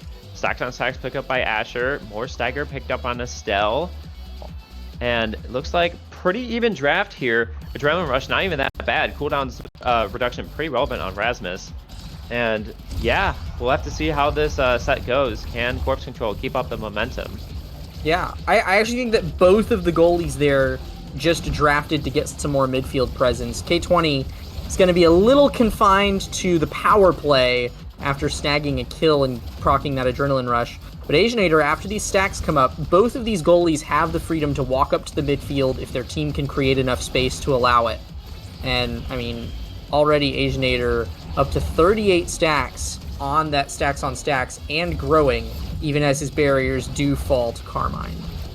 Yeah, it's getting a little bit scary though. You can see the effect of the crooked leverage. It feels like Corpse Control just have so much more core control as Carmine, with the top spin, drives the core into his umbrella and just shoots it on in. Corpse Control, 1-0. Yeah, Carmine is at the point now where he doesn't even need to find KOs, right? Like, finally, this is like a proper Kazan core control build, because you've got Hotshot, you've got Prime Time, all of the CDR that you could want on this man. And then if he happens to snag a KO here and there, fantastic. Just means that you have one more win condition under your belt. Corpse Control are looking really strong right now, and Misfire Dynasty are going to need to light that fire back under themselves if they want to bring this set back and win the game. Yeah, it seems like they're getting that pressure though. Finally get the double barrier and letting Asianator move up with those stacks on stacks. Piercing shot doesn't quite get there. Zyre maybe looking for a kill, maybe looking for another opportunity to dash punch into the net. Barrier beam will come out. Zyre trying to catch the core with his fiery fist, doesn't quite get there. Asianator now has core flip, another defensive tool expended early in order to try to get some control, but unfortunately doesn't quite get there, and Carmine just strikes around Asianator in order to go up 2-0 again in this set. Yeah, I almost wonder if that was just a press the point difference right there with all the power under Carmine's belt and that Kazan passive that you were talking about earlier. I wonder if, you know, the ping pong was just enough to slip it through Asianator over time as long as Carmine is working forward. But speaking of working forward, Zyre and Coil pin the core right in front of the net of Corpse Control and manage to punch it through. They're back on the board for this set and for the first time in a while. Yep, they're trying to wrestle some of that momentum back, you know, and that's exactly how you want to do it. One quick point and just say, all right, we're not quite out of this yet. We're still in this. We can still use our awakenings in order to get the barriers. One goes down right there. Zyre now dribbling, uses the dash in order to get there. And unfortunate double barrier by excellent strike by Carmine. Now the flip comes out, but Juno couldn't quite confirm it with a strike. Juliet now getting a kill there with the full combo. Estelle now passing it back and forth. Unfortunately couldn't catch the core. Asianator does. And the Crystal Thorns will eventually get the score here. 2-2, match point for Misfire Dynasty. Yeah, and critical little check on our scaling awakenings in the game. Asianator's at 3 Rampage stacks and max stacks on stacks. This Asher can finally come out of her cage. Carmine, on the other hand, not left with any prize fighter stacks, but dealing some damage here in an attempt to find one, even in this final point. And it looks like that's the focus. K220 now expanding some cooldowns just to get Zyre damaged a little bit here. Zyre trying to respond back with the Flame Flurry. Unfortunately, has to burn the evade. Now out of energy in order to defend themselves as Coil and Asianator get the core to the upper right corner. Zyre trying to dash punch in order to get the kill. Unfortunately, doesn't quite get there with the kill. And now Carmine Can they get the strikes? Can they find a way to get the barriers down? Zaxmac jumps on N2 and has Energy Burst, expends it in order to get some advantage. Carmine doesn't quite get there with the hook. Zyre misses another dash punch kill as Carmine takes a ton of damage now. Can they get killed by Core Flip? I think Coil's looking for it, trying to get the control core out before looking for it. Carmine now getting that stagger regen. The strike shot, unfortunately, stopping the stagger regen. Coil now with Flip, tries to get in there and does eventually get the point. Misfire Dynasty win game 1. Yeah, fantastic play there. Zyre did a wonderful job putting up stuns in the midfield just to allow Coil to apply some pressure. And then once they got the core forward, Coil and Zyre were cooking up there. I will say, Corpse Control gave them a run for their money in the middle there. The KO potential came out, and Carmine was not losing possession. But it was, in the end of the day, Misfire Dynasty that came over with game 1 there. Do we know what map we're about to head to next? What do you think that these teams are going to switch up in the locker room before we head into match 2? I think it's just interesting that Erasmus was drafted, but not used on Carmine. Maybe the goalie pool was pinched a little. I didn't get a chance to see the bans, but I would probably make that my first priority is, we can get the Rasmus again, maybe deny the Estelle, maybe that's just our midfield brawler duo in order to proceed with coming back, or they could do a more damaging comp. It felt like that set 4 and even set 3, they were just confirming a lot more damage and a lot more kills. Unfortunately, couldn't get the prize fighter quite stacked up on the Kazan, but maybe if they go full damage, that might be an angle for them. And it's a great way to wrestle back the momentum, right? You just lost on a pretty heavy core control comp. Maybe if you get those KOs and get that damage in the next game, that could start turning the tide in order for them to think, okay, maybe we just have to ban some sort of damage element here.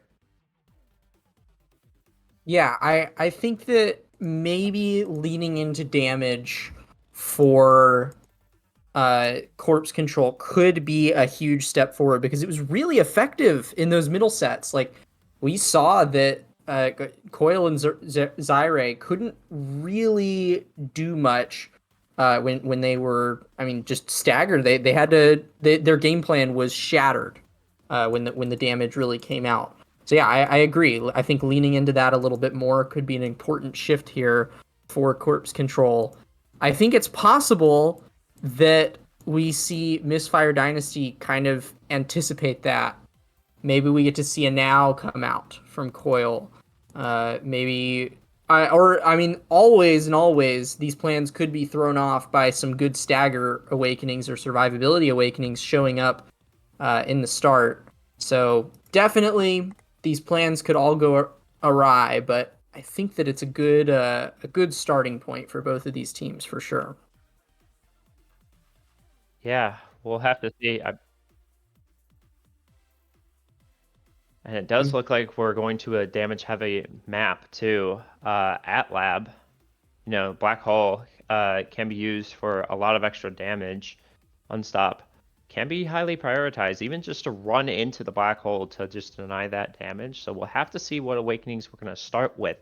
But this might be looking good for a chaotic field fest here. Yeah, well, and not only do we have, the bonus Black Hole damage, but I also think that At Lab does tend to incentivize some clumping on offense. So it's really easy to hit like your AoE abilities on more than one target, which is, anytime that you're hitting more than one target, you're just dealing double damage by nature, right? Mm-hmm. So I definitely think that I can see this game swinging either way. Maybe we get to see some hyper core control focus, but I wouldn't be surprised at all if one of these teams decides to put up the boxing gloves. Yeah, and I guess the question really has to be asked, has either side practiced Finny goalie?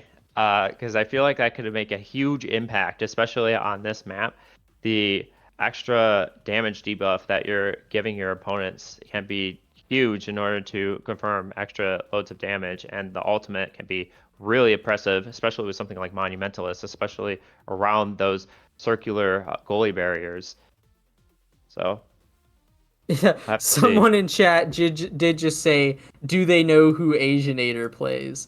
Yeah, I would not be surprised at all if we got to see an Asianator Finny goalie game. It's always a possibility. The man loves to whip it out, and yeah, I think that at least for Misfire Dynasty, a damage comp could very easily be in the books with that pickups. And I mean, Finny's looking strong right now. After they added her move speed, she is now actually fast and able to keep up with a lot of the rest of the cast, tied for the highest base move speed in the game along with Kai and Octavia, and with her unprecedented CDR already built into her kit. That character's a little scary right now. Yeah, it just feels like if you can get like 1 or 2 CDR awakenings on top of momentum boosts, you're just flying all over the field and just throwing every single cooldown, triple take, misdirection, big finish, like, and just keep hammering that damage and keep making sure that your opponents are taking everything in order to, you know, but they're trying to not die in this map, and hopefully someone's not staring down a Finny card as they're staggered.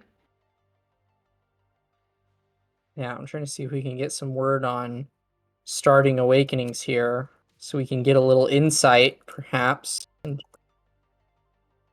Okay, Twin Drive Monumentalist is what we're working with. So yeah, that I surely this is a now ban, right? I'm even Surely, thinking it's still a Finny ban. I mean, again, Monumentalist on this map, pretty impressive if you can actually walk up and then Twin Drive. Now you're constantly applying that debuff, especially if you have any cooldown reduction. You basically just have another secondary coming right up in order to go back-to-back secondaries. So we'll have to see what the plan is. Will the Juliet be banned? Will the Estelle be banned because of that Twin Drive? And will the Juno be prioritized again because of the Monumentalist, or even the Twin Drive if they elect to go that route in order to be a little bit more aggressive? We'll have to see. What are your other thoughts on some of the picks that could be utilized I mean, here? we could easily see the Atlas come out again from Asianator. I'd be surprised if K20 played Rasmus again. I think we're much more likely to see maybe an Imi goalie, possibly an Asher. We saw Asianator play Asher in the previous match. K20 also has an Asher in the back pocket, so there's a possibility that we could see that. There's a lot of places that they could take this for sure. I as far as the forwards go though, honestly, like the brawlers, your guess is as good as mine. Twin Drive Kazan, I guess is probably in the books if I had a guess. One of these players will be picking up Kazan. Yeah, maybe even Zentaro in order to do that heavy damage comp that we talked about. Maybe that's the angle that Corpse Controller are going to go, but we'll have to see.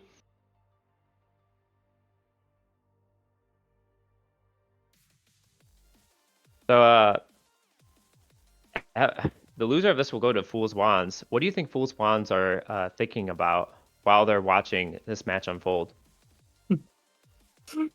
I'm sure that they have a team in mind that they are hoping they get to play. There's always one team that like you feel like you have the edge on a little bit more. You feel like you've planned for a little bit better. Uh, oh, we have our first round of picks and bans coming out here. Misfire has just banned Mako, which is fascinating to me. I wonder if Wow. they're anticipating a Mako era X and trying to shut that down early, possibly. Not the angle I thought they would go for, but I completely understandable, you know, if they don't play damage and maybe they're trying to secure the damage before their opponents. That could be the justification there. And yeah, I mean, Monumentalist, I think, really cuts down the striker pool for a lot of characters, right? If you don't play that now, if you don't play that Finny, right? So we'll have to see how this goes. I would imagine Now gets banned next. Or Finny. I mean, yeah, do you let the Now through with Monumentalist? Uh, that's the real question. And then does Misfire pick it up? I mean, there's a possibility here as well. I'm guessing that Misfire is Misfire has to be our pick one here. Yeah, there we go. There's the Now ban that we were talking about. So yeah, no Now coming out for Misfire. Coil will be locked away onto some other plethora of picks. But that does leave the Asianator Finny ripe for the taking if Misfire should choose to draft it. And I don't think there's any chance that it gets denied away by any of the members of Corpse Control. Do you? Yeah, I mean, it could easily go like something like Finny first pick, and then they respond with like Vice X or Vice and Taro, like, right, whatever angle they want to go for full damage just to match it. Have to see how that draft develops. And yeah, I mean, I can't believe Finny was able to get through, but I guess that's how the draft went.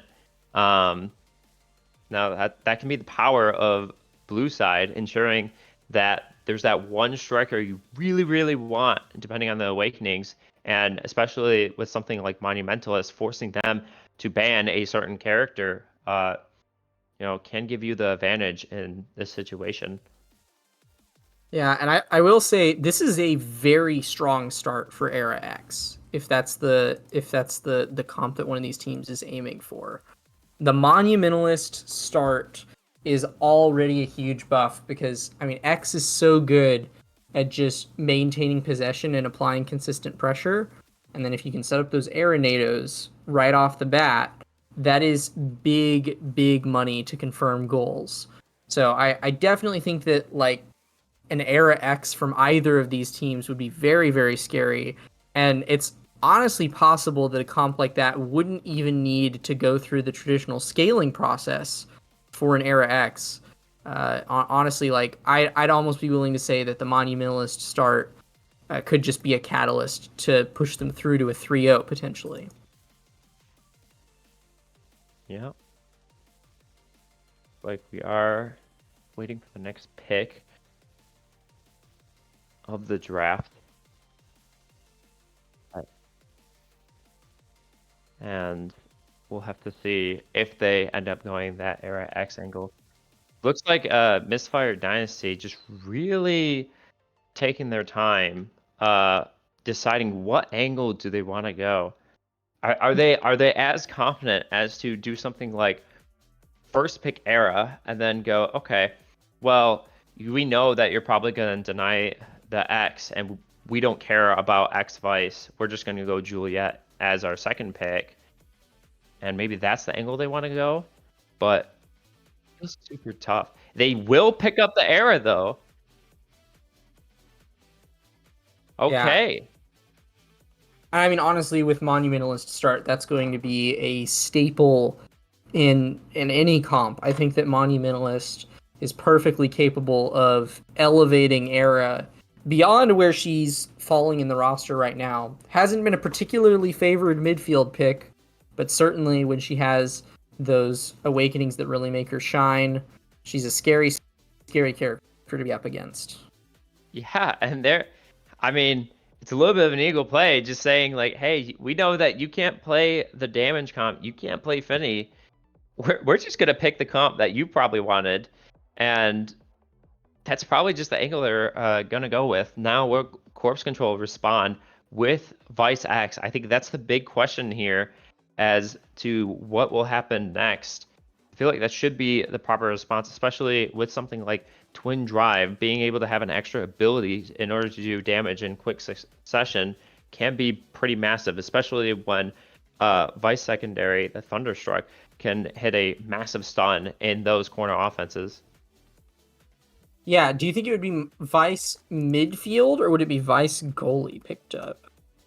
I think you wait to see, and then depending on how scary it is, then you could rotate some other midfield in case yours isn't comfortable using Vice. I think midfield is probably a little bit more real right now, just because then you're in the action throwing power forward. And Corpse Control going in a completely different direction. They're gonna go Rasmus Rune here. So now I guess the That's question is the fascinating. Rune going to be goalie?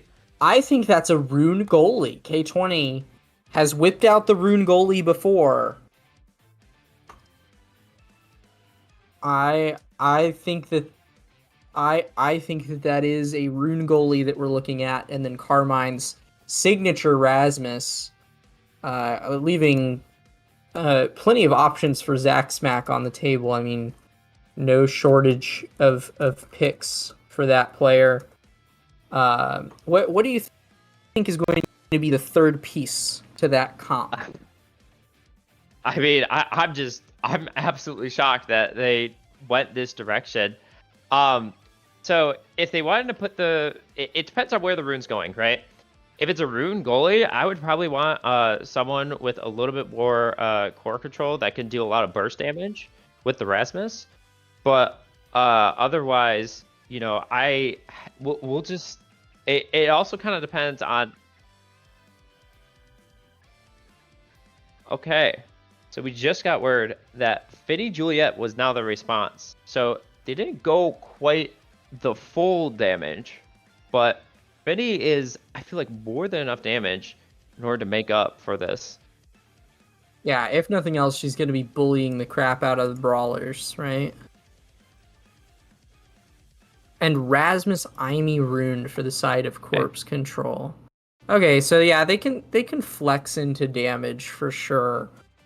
Yeah, I think that the Finny draft with Era and Juliet, two characters that are notorious for not dealing a lot of damage, is really, really interesting to me. I'm sure that Misfire has a game plan here. I'm struggling to see it right now, but I guess that's something for us to look forward to. So one thing that could be the game plan is Finny grabs Monumentalist, okay? And then what you have as a result is Eric can speed the Finny up, right? If Finny goes momentum boots. And then Finny can just place the ultimate, the big finish, on a barrier in order to just kind of get it for free and then potentially get the second one depending on where the goalie is at that moment. I guess and also what I'm also thinking potentially is that you can use the Finny ult as a setup for the Maelstrom, right? Mm-hmm. For sure. Because you can just hold the core in place for a ridiculously long quantity of time, and then bring it back with the NATO, do the to confirm the goal.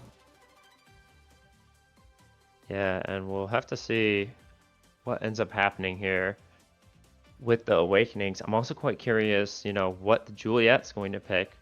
Are they going to ego and pick the pummelers, or are they going to go the slick kicks, the more consistent and more, speed awakening? Feels like that either side. I mean, there's a lot to toss up. Where's the Imy going? Where's the Rasmus going? We'll have to see as we get into the second match. And will Corpse Control be relegated to a lower bracket right here, right now? And it looks like Zach Smack's going to be the Imy. K220, K22 just in the goalie net with the rune. And here we go.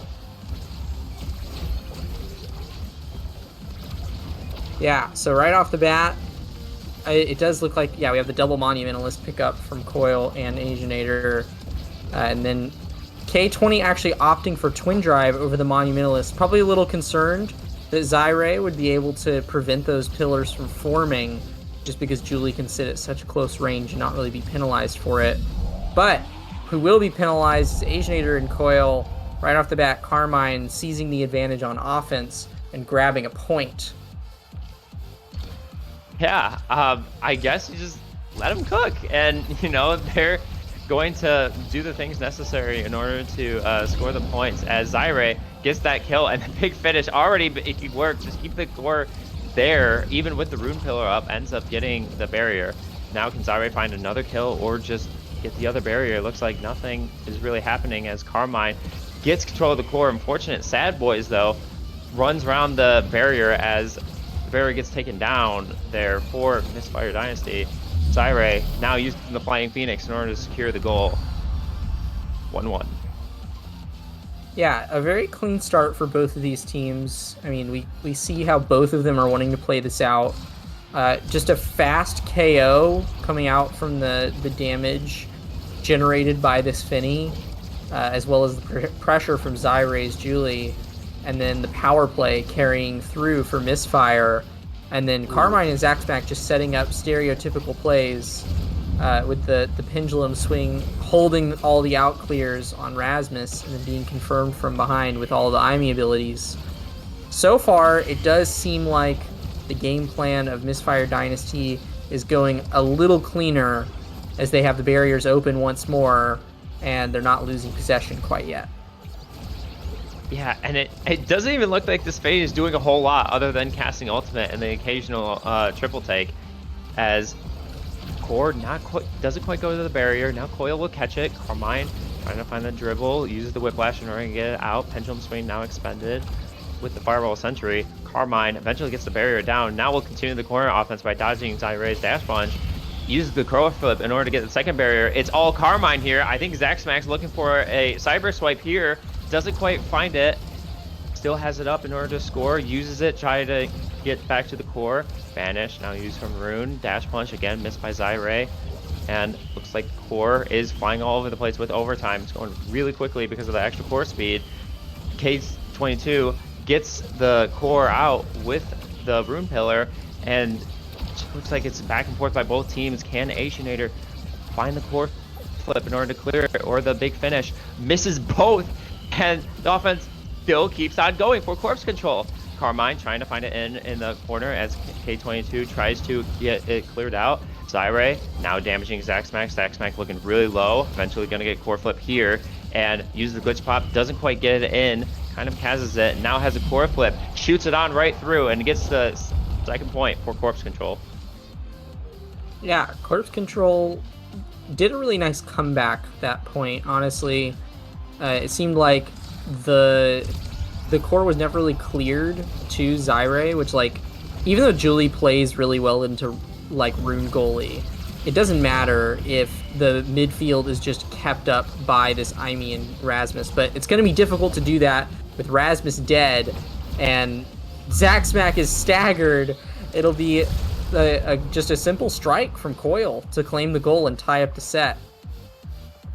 Yeah, even though, unfortunately, Zaxmax was knocked to the side by Coil, they ended up getting enough time with Zaxmax staggered in order for Juliet to really take control of the point and allow her to get the punches in. That being said, she's looking really low now as the defense needs to be set up for corpse control. Both barriers falling. Zyre gets the correct strike and the correct Flying Phoenix in order to secure the goal. Misfire Dynasty up 3-2, set 1. Yeah, nice set from them.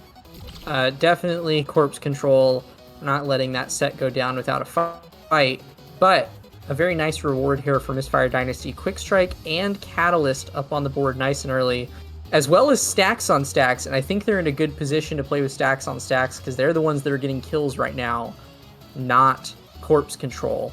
And yeah, Catalyst falling to the Era, a fantastic user of the Awakening. And speed on that Julie is just always going to be nasty. Gives her a lot more range to work with on offense.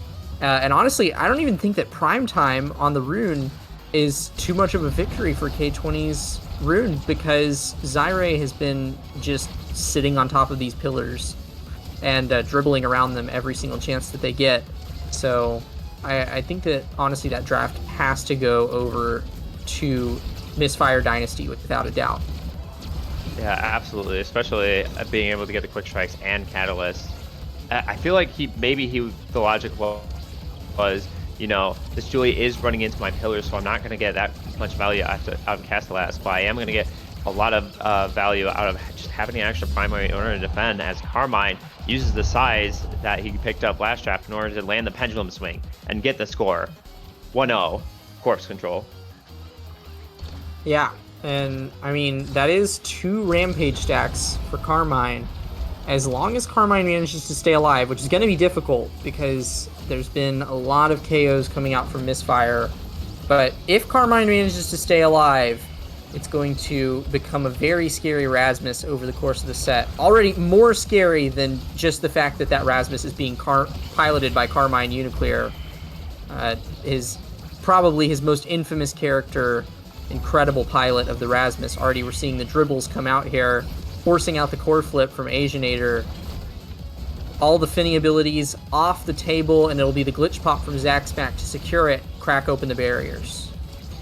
Yep, Misfire Dynasty trying to do the same thing. Unfortunately, gets 1 barrier for now. Zyra and Carmine looking really low. Now Zyra staggered. Carmine also staggered. Who will find the kill first?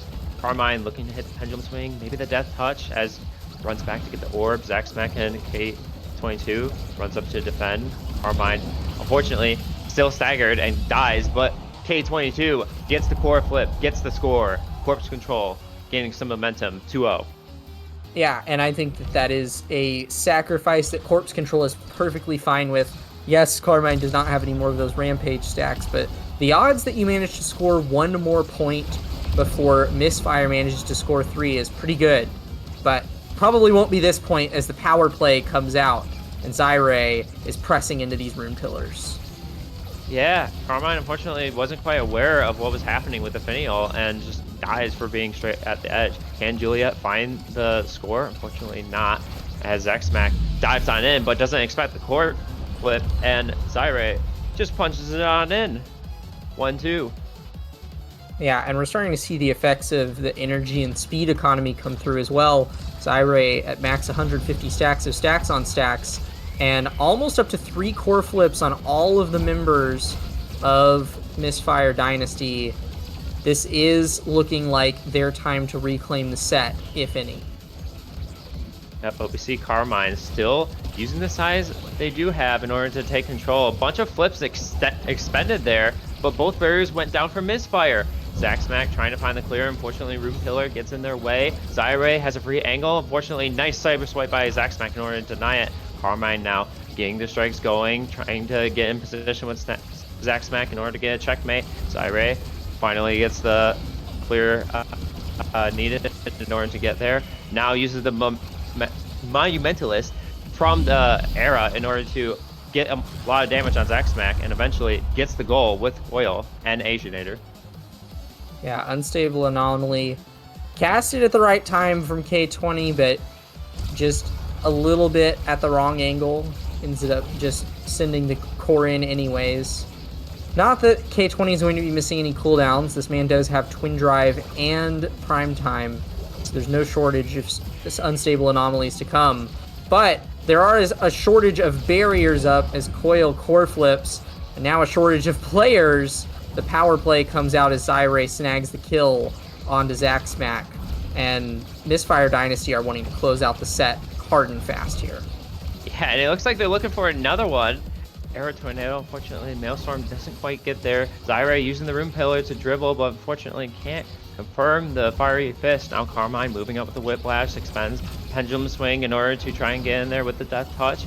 Fortunately, Misfire Dynasty get the clear. Zyre tries to do a little dribble trick and the Rune Portal doesn't quite make it. Finny ult now used, and K22 couldn't keep track of the core, uses a banish, but unfortunately it doesn't hit the core. And now Misfire Dynasty are up 2 sets.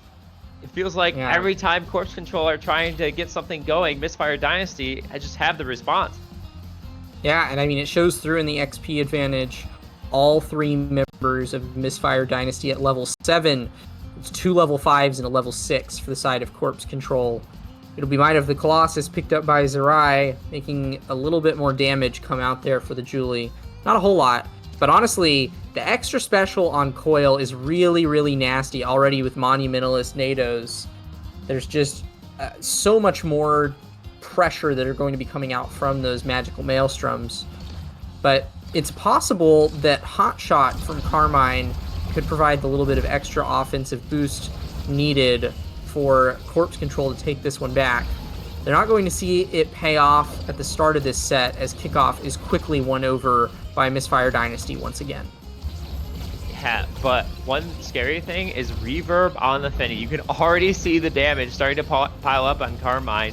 If they can get a lot of burst damage, that could be a kill easily confirmed by Misfire Dynasty. But as I say that, Zyre taking a lot of damage, luckily grabs the aura, has to burn and evade. Asian actually almost died to the black hole at a little more size than it would have been a death, and a really huge momentum swing in the middle of the point. Zyre trying to use every single ability in order to defend against the core flip with K22. Unfortunately, doesn't quite get there. Firewall Sentry really well placed, but Zaxmax got to be really scared of the Julie and the black hole. Doesn't quite get there. Tries to get the KO on the Julie, but the Julie Udo reverses, gets a KO on the Aimi. Now Carmine will be spawned in turn with another KO, and unfortunately almost lag out of the game. K22 trying to get there, unfortunately hits it right into Coil, and Coil expects the flip in order to get the score. Yeah, Carmine really struggling with lag that whole point. Someone stepped on the Ethernet cable, but hopefully that gets cleared up as we jump into another point. Misfire Dynasty looking really strong here, and the magical maelstroms are just coming out off kickoff now. Coil knows that, I mean, that is a short cooldown. I believe it's a 20-second raw cooldown for magical maelstrom, so with extra special taken into account, I believe that they're getting a NATO about every 12 seconds here. But it's a power play in favor of Corpse Control here. Carmine looking worse for wear and staggered, but player advantage is still under their belt. K20 moving up to try to make something happen, but unable to find the goal just yet. Yeah, they do have 2 barriers down. Juliet, though, getting a lot of damage in there. Can they finish off these kills?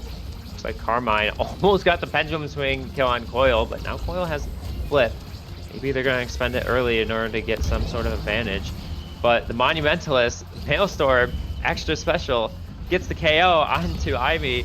And now can Carmine convert here, or will they stall? It looks like they're going to stall with the dribbles, trying to just get it away with the pendulum swing. Unfortunately, doesn't quite get there. Has to evade in order to not die to the Maelstrom. And now they're moving up to the Whiplash. Death Touch now out on Asianator, trying to get some sort of confirmation, but it doesn't look like it's going to quite get there. Now they're just waiting on cooldowns as Zyre tries to get something going. Zyre, can they get the strike? Unfortunately, Rune Paler is too strong there. Spinning card doesn't quite make it. K22 now has to clear it out, uses the secondary in order to reposition themselves a little bit better. Carmine, all its space in the world, is not going to quite get there with the dribble. Asianator still has flip here, tries to expend it in order to get the goal. K22 doesn't, gets a really good clear into Carmine, and Carmine confirms into the score. Yeah, that was a really fantastic point played by Corpse Control there. They also did a really good job of damaging Zerai. Couldn't really stay alive on the other side of the field and was consistently forced to play just a little out of position. Really well coordinated by Zaxmac and K20, who were just dumping abilities on Zyre the whole point. But Misfire Dynasty snags the advantage early here, and there's lots of damage on Zaxmac and K20 just waiting to be converted into KOs. Ooh, and the Maelstrom, great banish though by K22. Gets the core out for now, but the challenge is not getting the core out initially, but keeping it out. And unfortunately, Zyre says no, not enough cooldowns there. Misfire Dynasty now on match point, 2-1. Yeah, and I mean, they need to start winning some of these kickoffs if they want to have the hope of reverse sweeping this. And it looks like Zaxmac jumps in with the glitch pop, but Coil manages to win the strike war. The unstable anomaly will defend it away from the magical maelstrom for now, but Zyre and Coil are not showing any shortage of stopping. Carmine manages to get a little breakaway, catches a barrier. Zaxmac goes in for the other one, but the glitch pop doesn't find anything. Yeah, Black Hole kind of doing a really weird angle, and K22 is now in this awkward spot, just trying to clear it out from the upper corner, but no one's there from Misfire Dynasty as another Sad Boys goes on. Fortunately, not getting that last barrier. They would really like that last barrier in order to keep the offense going and make Asian Air not move up with the big finish. Zaxmac Now looking low. Can Zyra get the kill confirmation? Uses the ult. Unfortunately, Finny card knocks it out as a core flip is expended from Coil in order to get last barrier. But K22 still defends it. Now K22 burns the core flip and misses, but the rune pillar is true and is able to clear it out. Now with the banish, can they get a kill on Zyre, or will Zaxmac die to Juliet? Looks really close right now, playing footsies here. Triple take, now trying to get Zaxmac to the wall. Zaxmac now has to evade. Julie, unfortunately, doesn't get the kill, but Coil does get the score, and Misfire Dynasty are moving to Grand Finals. Yeah, and in style as well, finishing a whole level ahead, all 3 members of Corpse Control, with plenty of fancy scaling awakenings to boot. That'll actually be Coil snagging the rare era MVP there, even though they only found 1 KO with the NATO, had 183 redirects and 55 shots that game, really demonstrating their dominance on the Core Strike field today. Yeah, it didn't really feel like Finny needed to do that much that match, other than throw the occasional ult and the occasional secondary. It felt like Coil just was always striking the ball or using the Monumentalist in order to really drive the core with the magical Maelstrom into the corners.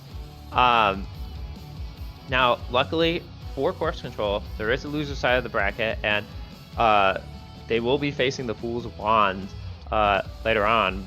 But final thoughts for this matchup. Misfire Dynasty now taking the win this time, unlike week 5. Yeah, and we will be, after a short break, moving to our next round in the bracket, figuring out who our grand finals competitors are going to be. I believe it'll be Fool's Wands versus it's Fool's Wands versus the winner of this match, right? They'll be going up against Misfire next.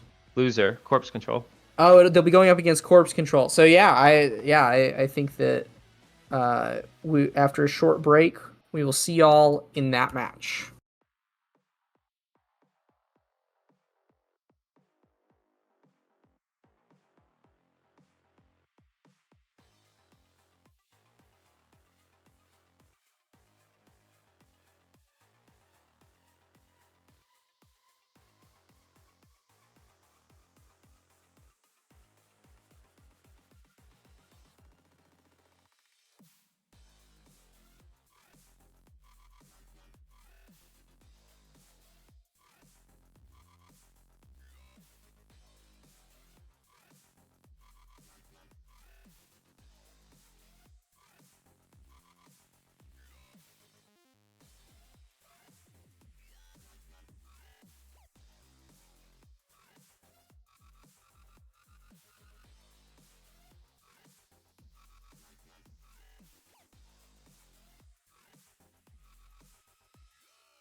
Hello, everybody. Welcome back to the final series of the night. Corpse Control versus the Fool's Wands for a chance to make it to Grand Finals and a rematch against the almighty Misfire Dynasty. I'm Lego Mage here with Fudgy Waffles, and we've got a pretty solid series lined up going over to Taiko Temple for Game 1. Yeah, Taiko Temple been seeing a lot of that today so far. I'm really interested though to see this Fool's Wands team being the lowest seed in the remaining top 3 teams, Misfire Dynasty, Corpse Control, and the Fool's Wands, who just are coming off of their biggest upset of the tournament so far, beating the 3rd seed of Dubu Party. They did take a game off of Misfire Dynasty, the 1st seed, earlier on too, so really looking strong in the playoffs. Looking like they scaled quite a bit. So really interested to see if they can pull off an even larger upset going up against Corpse Control, a team that looks really, really solid and has always looked really, really solid. Yeah, and that's the thing about the Fool's Wands is they started off a little bit under the radar, and as the season progressed, they really kind of came into their own and started making a lot of big upsets along the way. And I think both these teams are really looking for a chance to fight against Misfire Dynasty one more time. But looks like we got some bans coming in now. Vice getting banned off by Corpse Control, Rasmus from the Fool's Wands. And the first pick coming in from Corpse Control as well, they're the blue side, is actually going to be Mako. So very well might just see the K20 Mako goalie here. Yeah, K20. I've teamed with K20. Fun fact: Goats Esports Westy Edition. In WC Draft League, K20 drafted me along with Wallaby, Gangsta, and Sleepoon were the main we were kind of the main roster. And K20 been on the up and up since then. Played a lot of Mako back then. It's just a pretty solid pick, and it will kind of always just be a really solid pick. It's kind of fallen a bit out of favor due to the nerfs, but I really don't think it's that big of a deal for the character. I do think it's a lot of at least in the higher, like in Nassel and such, people have gotten a lot better at playing around Mako, but no matter what, it'll always be a strong pick. And I think it's very, very good and nasty to be playing melee goalies and Mako especially. So I think that will be a good pick for K20. Yeah, absolutely. Especially on this map, we've seen it to great success get picked. And speaking of potential goalie picks here, we got the X Asher coming out from the Fool's Wands. Asher midfield is known to be a thing on this map, but I'm gonna guess that this is Potat playing Asher goalie, seeing as the Rasmus is gone, and they seem to like Rasmus on this map quite a lot. So looks like a brawler goalie pick coming out there. A lot of melee. Yeah, it makes a lot of sense. You also kind of, if you don't want to play against Asher forward, which I don't really think Carmine's going to play, but I'm not super familiar with Carmine's pool outside of Rasmus, but I do know that that's a good strategy of picking X and Asher. Asher just also a really, really good goalie on this map. Another melee goalie that can just kind of hold these barriers on Taiko really, really well. X, one of the strongest there's characters, period, in the game right now. In Nassel, like a little fun fact, X has the highest like damage, like DPS in the game, over Vice even. So even if you're playing a melee goalie, X just has enough damage to find KOs on his own and is really good at taking the barriers on this map. So looking to see a character in the midfield that can support the X and scoring on the open net especially, but there's a lot of ways to play a comp that has an X in it. Yeah, I mean, absolutely.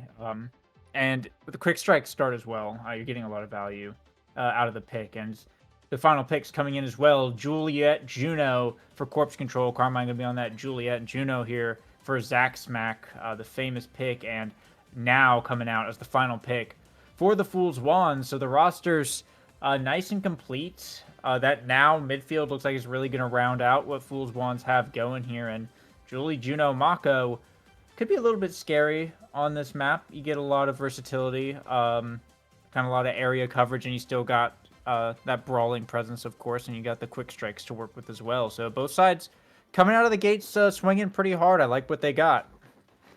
Yeah, it's honestly these comps go pretty even. Like I don't really love or hate either of the comps. I did praise like the picks more than go against them, but there are some things I like a little bit better. I do think Juno is really strong on this map, and it's Zach Smack who has not quite beaten the Juno one trick allegations in my mind. But Zach, that's a okay. I should clarify that as a complete joke. Zach Smack has really drifted away from the Juno pick for a while.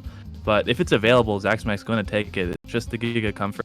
But teams have learned it's not really worth banning at this point, because Zaxmack will just play something else to the same level. But if you give Zaxmack that Juno, you do have to be ready for it. It makes a lot more sense to go for after Carmine's Rasmus, because he just has so much carry potential on that pick.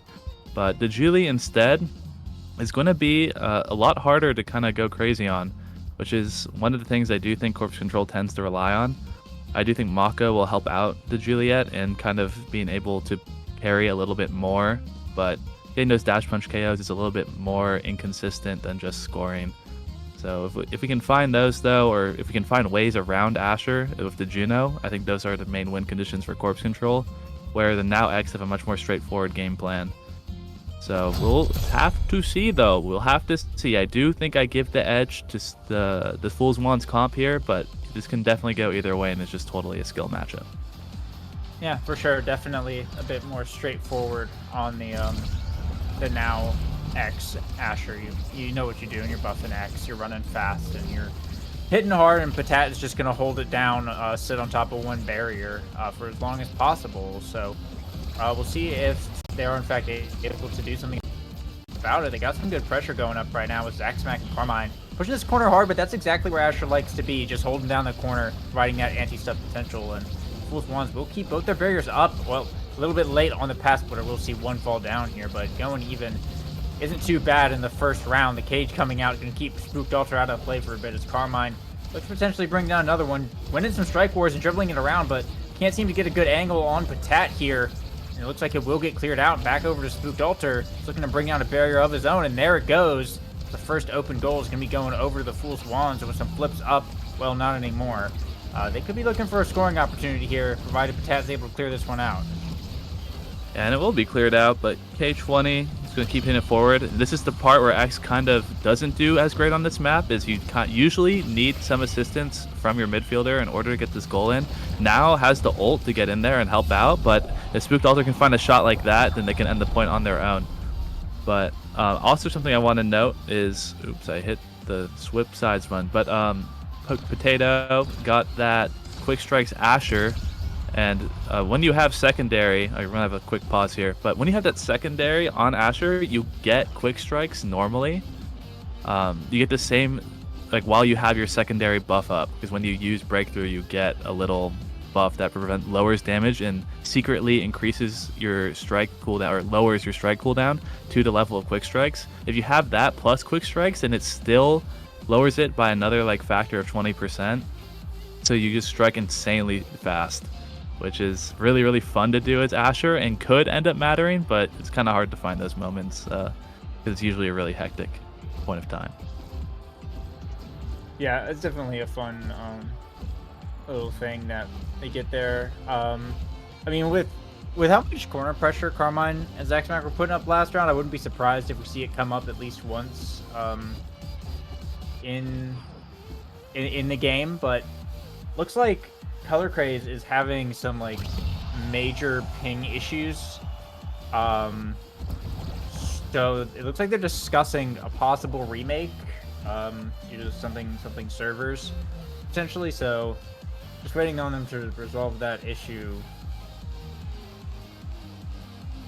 Yeah, it looks like Denver might be busted, unfortunately. So we are going to be remaking the match, it looks like. Yeah, and only 1 point happened. It's pretty easy to handshake that far in. So glad we can at least hopefully get a server fix going. Maybe, I don't know what the team's pings to Dallas are or to Denver, but as someone who gets significantly worse picked to Dallas, I understand the struggle of having to pick between one or the other.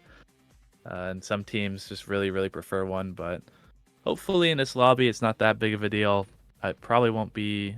It doesn't look like from just hovering like the bars. The bars do lie, but everyone's getting green bars on my screen. So hopefully everyone will be fine on Dallas. And hopefully Dallas doesn't mess up for anyone either. Yeah, Denver's been kind of iffy lately. It seems. I feel like a lot of people have been having trouble with it. Normally they aren't. So hopefully this fixes it and we can get back into the game. Yep.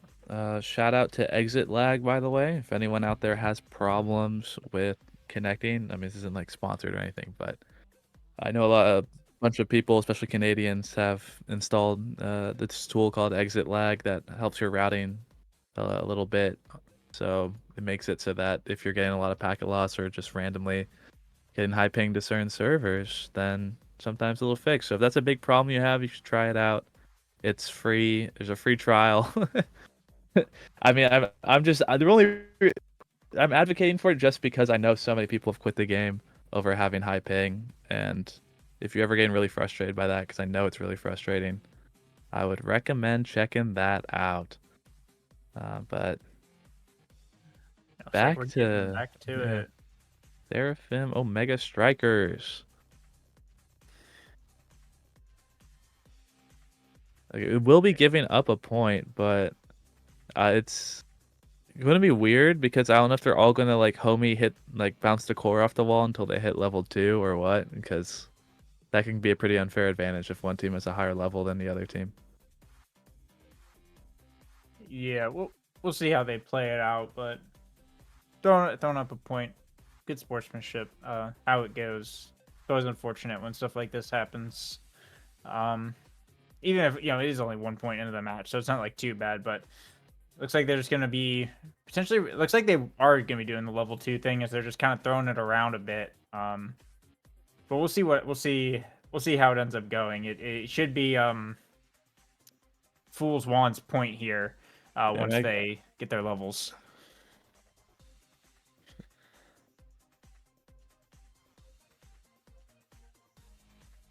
Yeah, I'm like it's almost hard to tell like if they were playing or not, but I guess Yeah. they're just. I don't think they're playing. I don't think that's it. Yeah, they are just ping ponging a lot, but there's a flip though. Carmine trying to score there. I think we're starting. Yeah, I mean they just scored. Okay, yeah, the game has started. We're not giving any freebies away here. Just starting over from square one.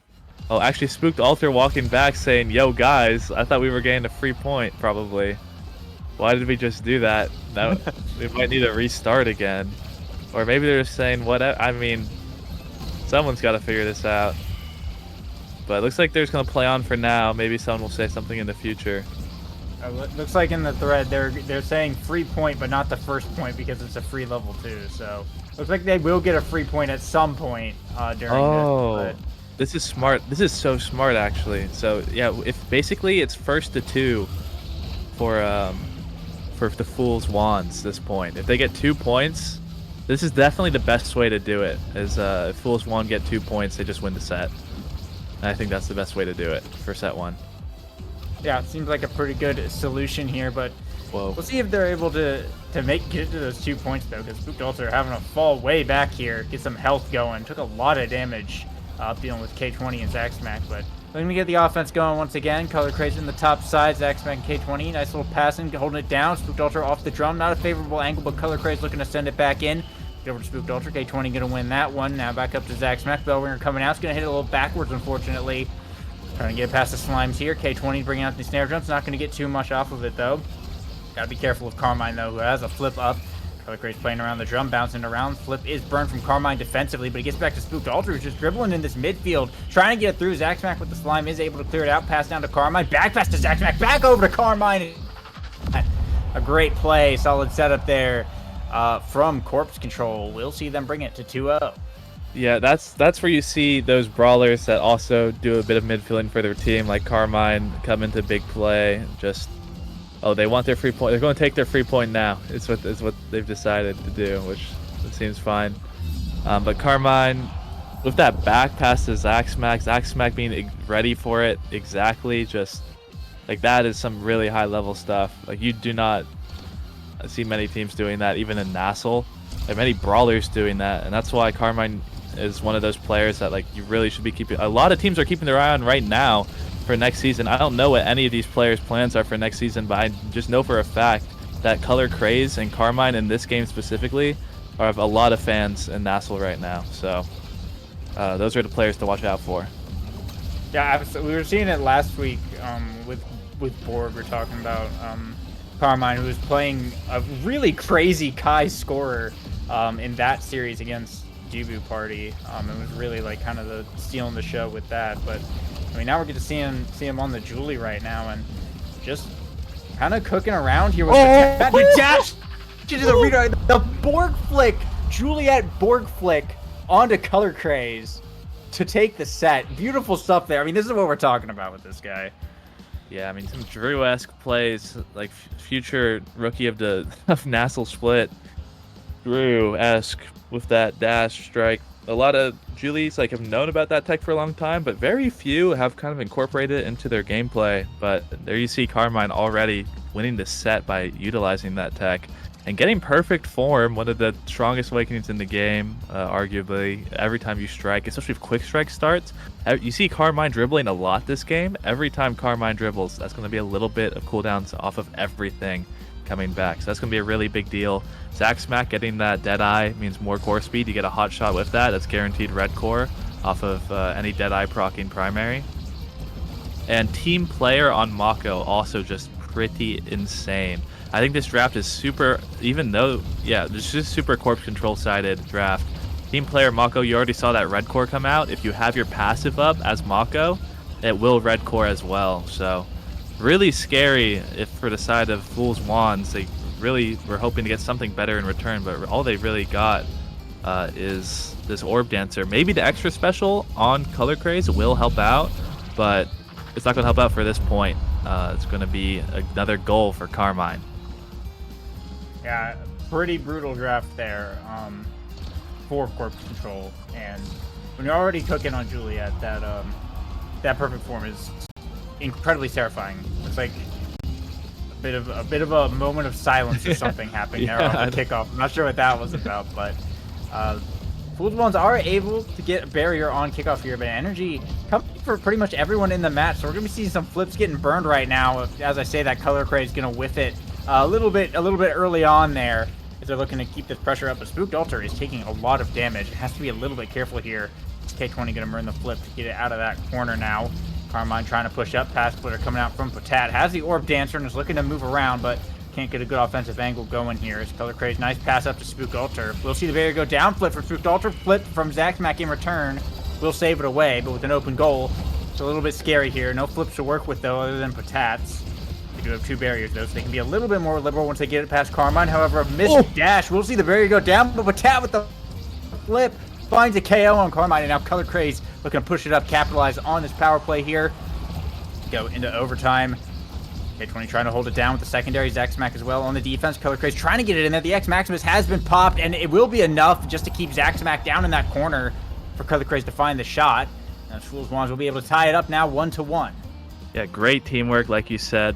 Spooked Altar boxing out K20 and Zac Smack with the ult means that Color Craze just has that open shot on goal. Immediate KO from Color Craze. Color Craze utilizing that quick strikes, honestly, in a way. Like you're also saying last round, everyone getting their energy up so fast. Let's do that quick strikes, giving one more energy per strike. And which doesn't sound like that much until you realize that a strike gives you one energy normally. So you're getting double the energy per strikes from quick strikes while striking more often. So everyone's just getting a ton of energy really fast, and the team that's going to be able to use those flips more efficiently to get those KOs and get those barriers is probably going to be a team that comes out on top. But Carmine just running in there and getting the barrier. Yeah, and a dribble off the center almost is able to set up the punch here. Some scary setup from Carmine on this map. Patat has to stay on their toes constantly. As Zac Smack once again dribbling in the midfield. Patat just running up to face Zac Smack instead of letting the core get to Carmine there.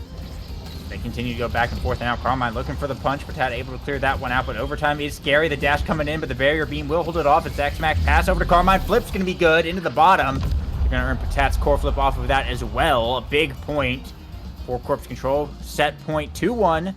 and they have a little. Well, it's actually they don't have the energy advantage. I lied, but they got Patat's flip, so scoring should be at least a little bit easier. Yeah, and I mean, that energy can come back real quick, so just don't blink because you might just miss it. But that's one flip for one barrier. If Dalter can get one with another, that would be huge, and it does. That primary somehow breaks through K20's secondary and is able to get in right for that second barrier. But now Spooked Alter is on death's door.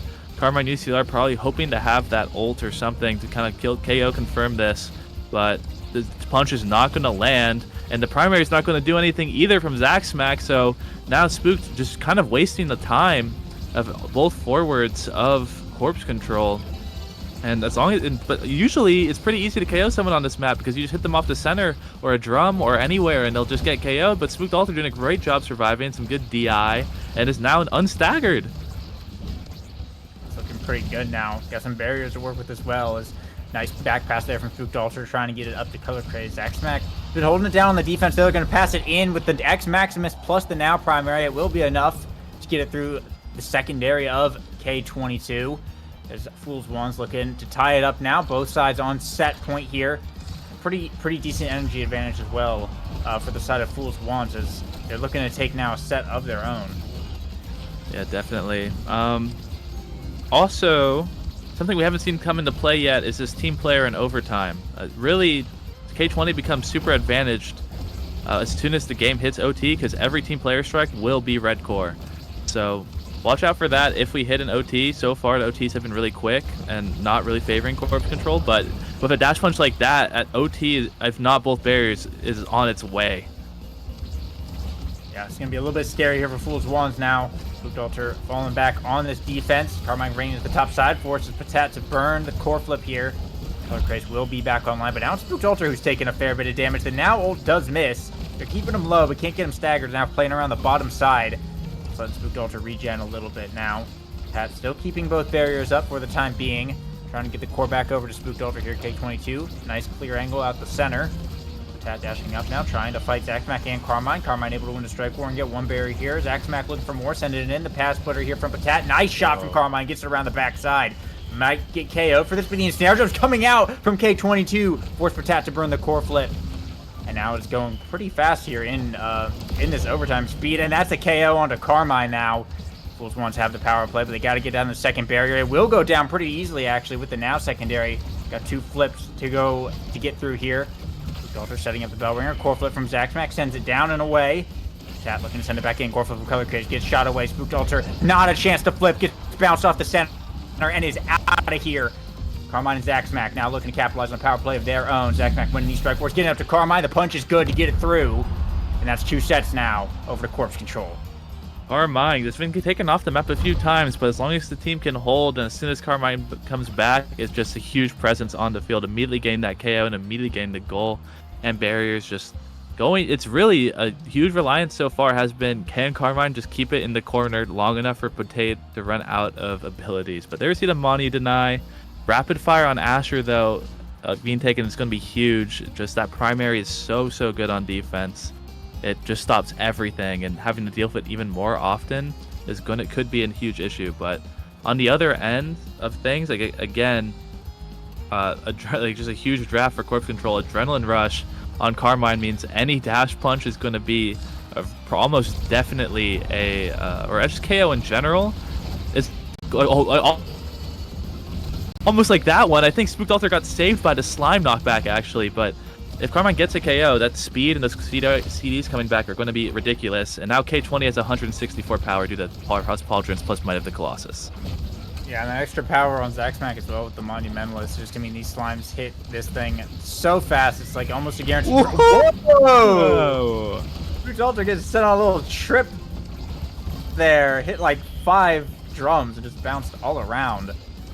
Pretty crazy KO from Corpse Control now. Is nice passing plays coming out. Unfortunately, Color Craze is able to get in front of the staggered Carmine and bring down that second barrier on the side of Corpse Control. As Fool's Wands looking to set up something. A shot from Spooked Alter to the top will be good. Fool's Wands are going to be putting themselves on the board first here, but they are in reverse sweep territory right now.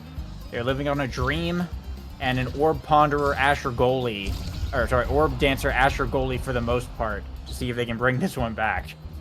Yeah, having another pause. There was a little bit of a lag spike at the end of that last point, I think. So maybe just walking around to see if that's going to continue or if they can get a little break going. But they're just going to start. I mean, it's really, you can't really read. There's nothing to remake at this point. We're too far into the game. But something else to note, that Carmine doesn't have any damage awakenings. Has a lot of CDs to reduce, but no real extra dash punch KO range or just damage in general. I mean, you either have to rely on your teammates or rely on the opponents getting really close to the wall to find these KOs, which just hasn't really been happening so far. But huge flip from K20 to hold this last barrier. If they can keep this up longer, they aren't able to. It's going to be both barriers taken down, and now it's going to be Fool's Wands that are in the lead. Some flips to work with here as well, but Carmine holds on to this core for an extremely long time. Over the flip from Color Craze, gonna find the KO and a perfect pass to Spooked Altar. Jeez, it just sunk right in as Fool's Wand's able to sink in a quick one off of a huge play from Color Craze there. Now up 2-0. Looking to stay in the game right now. I mean, look at these levels. Carmine's level 8. Zaxmac level 9. Spooked Altar has been stuck at level 6 for a while now. But the big and snare drums coming out from K20. And there's the KO. The power play is here. Side of Corpse Control. Zaxmac looking to capitalize on this. Barriers holding for the time being, but now a core flip burn. Carmine looking for the dash. Not going to be good enough to find the hit stun, though. Spooked Altar is back up online now. A big red core coming out from K20 to get it all the way across the field now. Carmine Patat in a bit of a foot race. Patat able to secure it first, however, unfortunate bounce off the center. We'll see the bottom barrier fall now. Spooked Altar looking to recover. Maximus pop. There's the second barrier going down. It's an open goal on the side of Corpse Control. Core flip from Spooked Altar will be good. Right into the top side once again, and that's a 3-0 set here. Fool's Wands.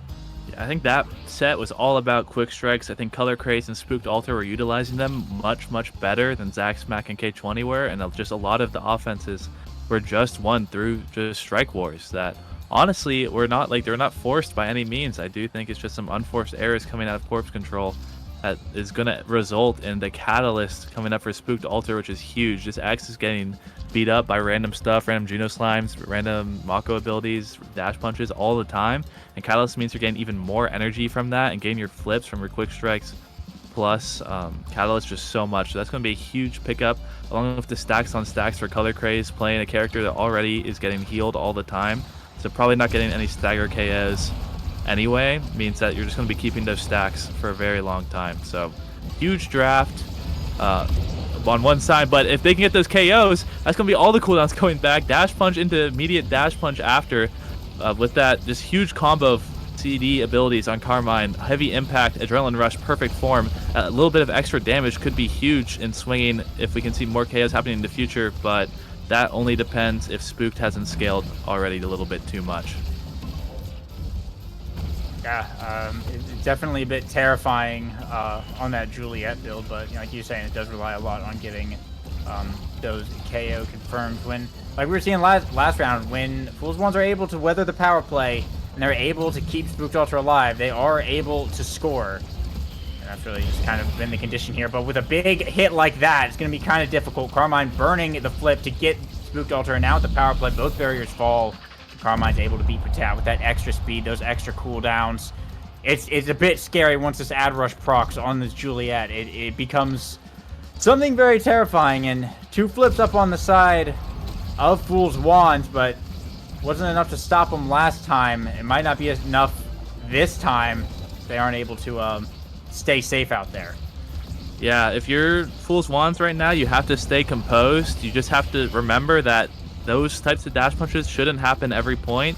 As long as you can just like play to not get KO'd, then it's really tough for Carmine to get those goals. We also saw Patat actually own barrier, that second barrier last point, and that's something you really can't afford to do against the Corpse Control, who are just a little too solid on their offense.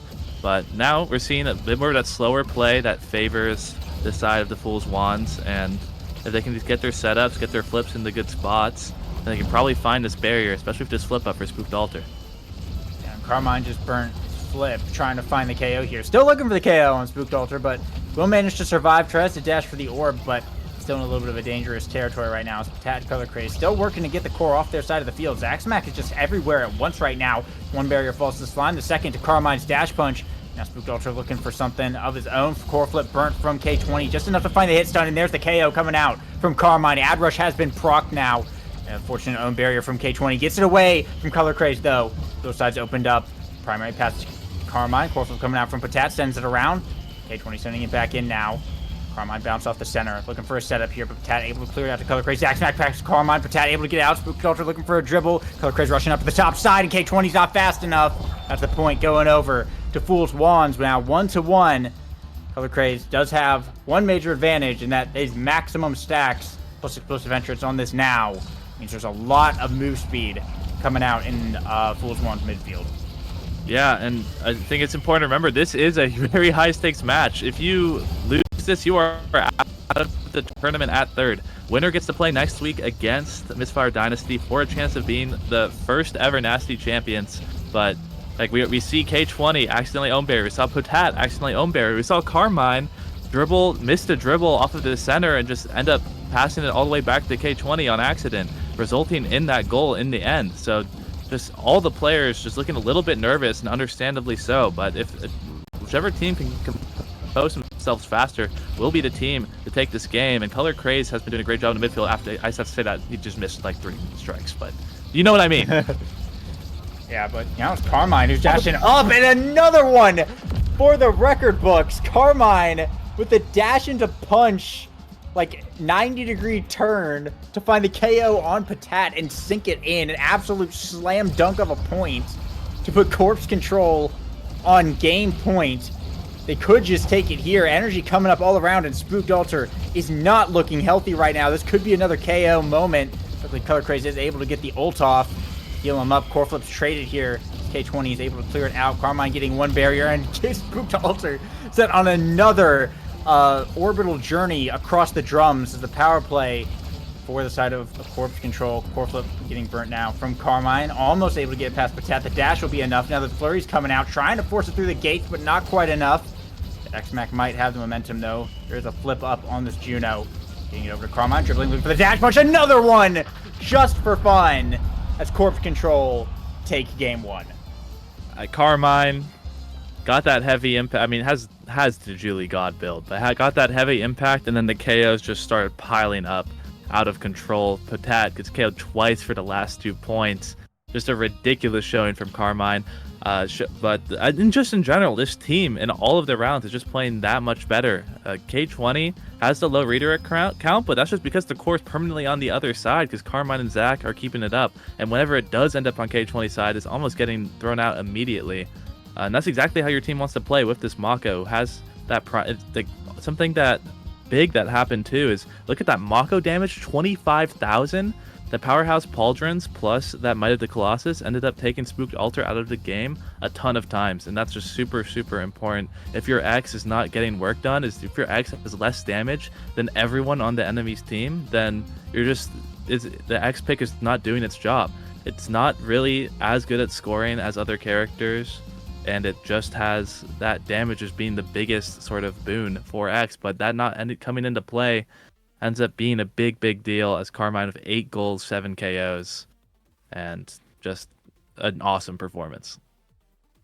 Yeah, absolutely. It's definitely difficult when you're dealing with having to face all the damage coming out from Mako, and Zaxmac Slimes are also hitting a fair bit. Zaxmac was bouncing around in the midfield quite a lot, being where he needed to be on the defense pretty consistently. Is making it really hard for Spooked Ultra to do a lot, and every time you step on one of those slimes, there's just even more damage between the Deadeye and the Manu that was just chunking away at the health bar, and even with the big fish, it's just not enough to stay alive. And I mean, like we saw, like you're saying, every time Carmine got a KO, it became uber mocked mode with the ad rush plus all the other cooldowns on the Juliet, which is really her biggest bottleneck, is having to deal with the cooldown. So it's really insane drafts coming out there from Corpse Control. But with that, game 2 is going to be on, I think it's at Lab, but I'm going to make sure.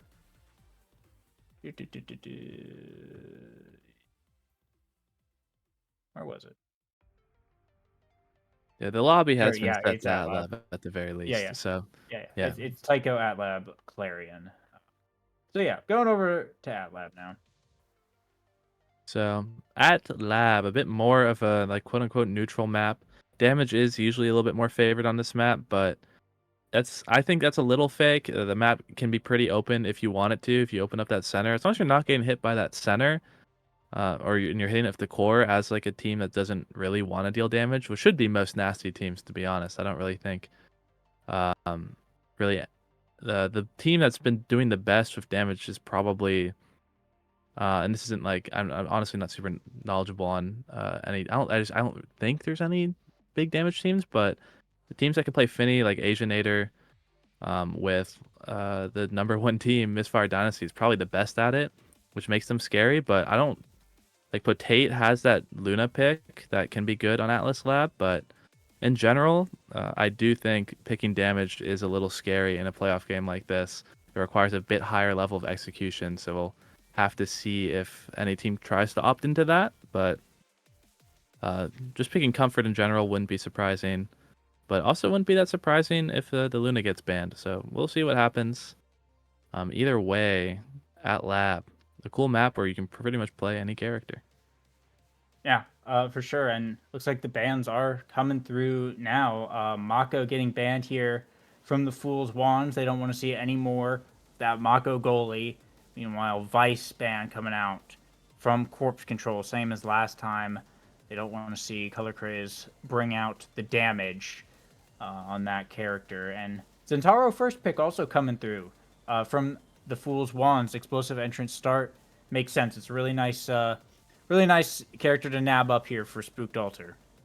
Yeah, I mean, you start with your Abyss. It's really, really nice. I know Spooked plays the character, so not too surprising to see that prioritized. It is going to be interesting to see if we see like the return of a Julie. It does like picking when you're first picking Zen, you're also sometimes just announcing that you want to try to KO them. It doesn't necessarily mean you have to. Like Zen does have a lot of ways to score and has a lot of like core control potential, especially once you have that Dash Awakening. But it is kind of a sign of what could come later in the draft for that team. Yeah, and some interesting things coming out this very well. Maybe the KO angle. Finny Rasmus for the Fool's Wand. So it's Finny Rasmus Centauro. Meanwhile, Imi and Now coming out from Corpse Control. Oh, and their 6th pick just came in. Juliet. So Imi, Now, Juliet versus Centauro, Finny Rasmus. Looks like an Imi goalie angle for Corpse Control. Also, a lot of characters that like that explosive entrance as well, though I imagine we'll see the ad rush once again on Carmine. So looking to be a pretty interesting game, potentially pretty high damage game with, I'm assuming, a Finny and Imi goalie. Both sides looking to apply a lot of aggression here. Yeah, although like the Imi pick with explosive is just pretty disgusting and has so much forward pressure, my eyes are really on this Finny. I do think the Imi has a big downside of as soon as that core comes into melee range, like there's sometimes nothing you can do versus the enemy brawler, and I do think in this game the Imi is going to have the core in their hands just like a fair amount. So something that's just kind of scary going into a game like this, where Finny on the other hand has the tools to deal with close range and has the tools very, very often of some of the lowest cooldowns in the game.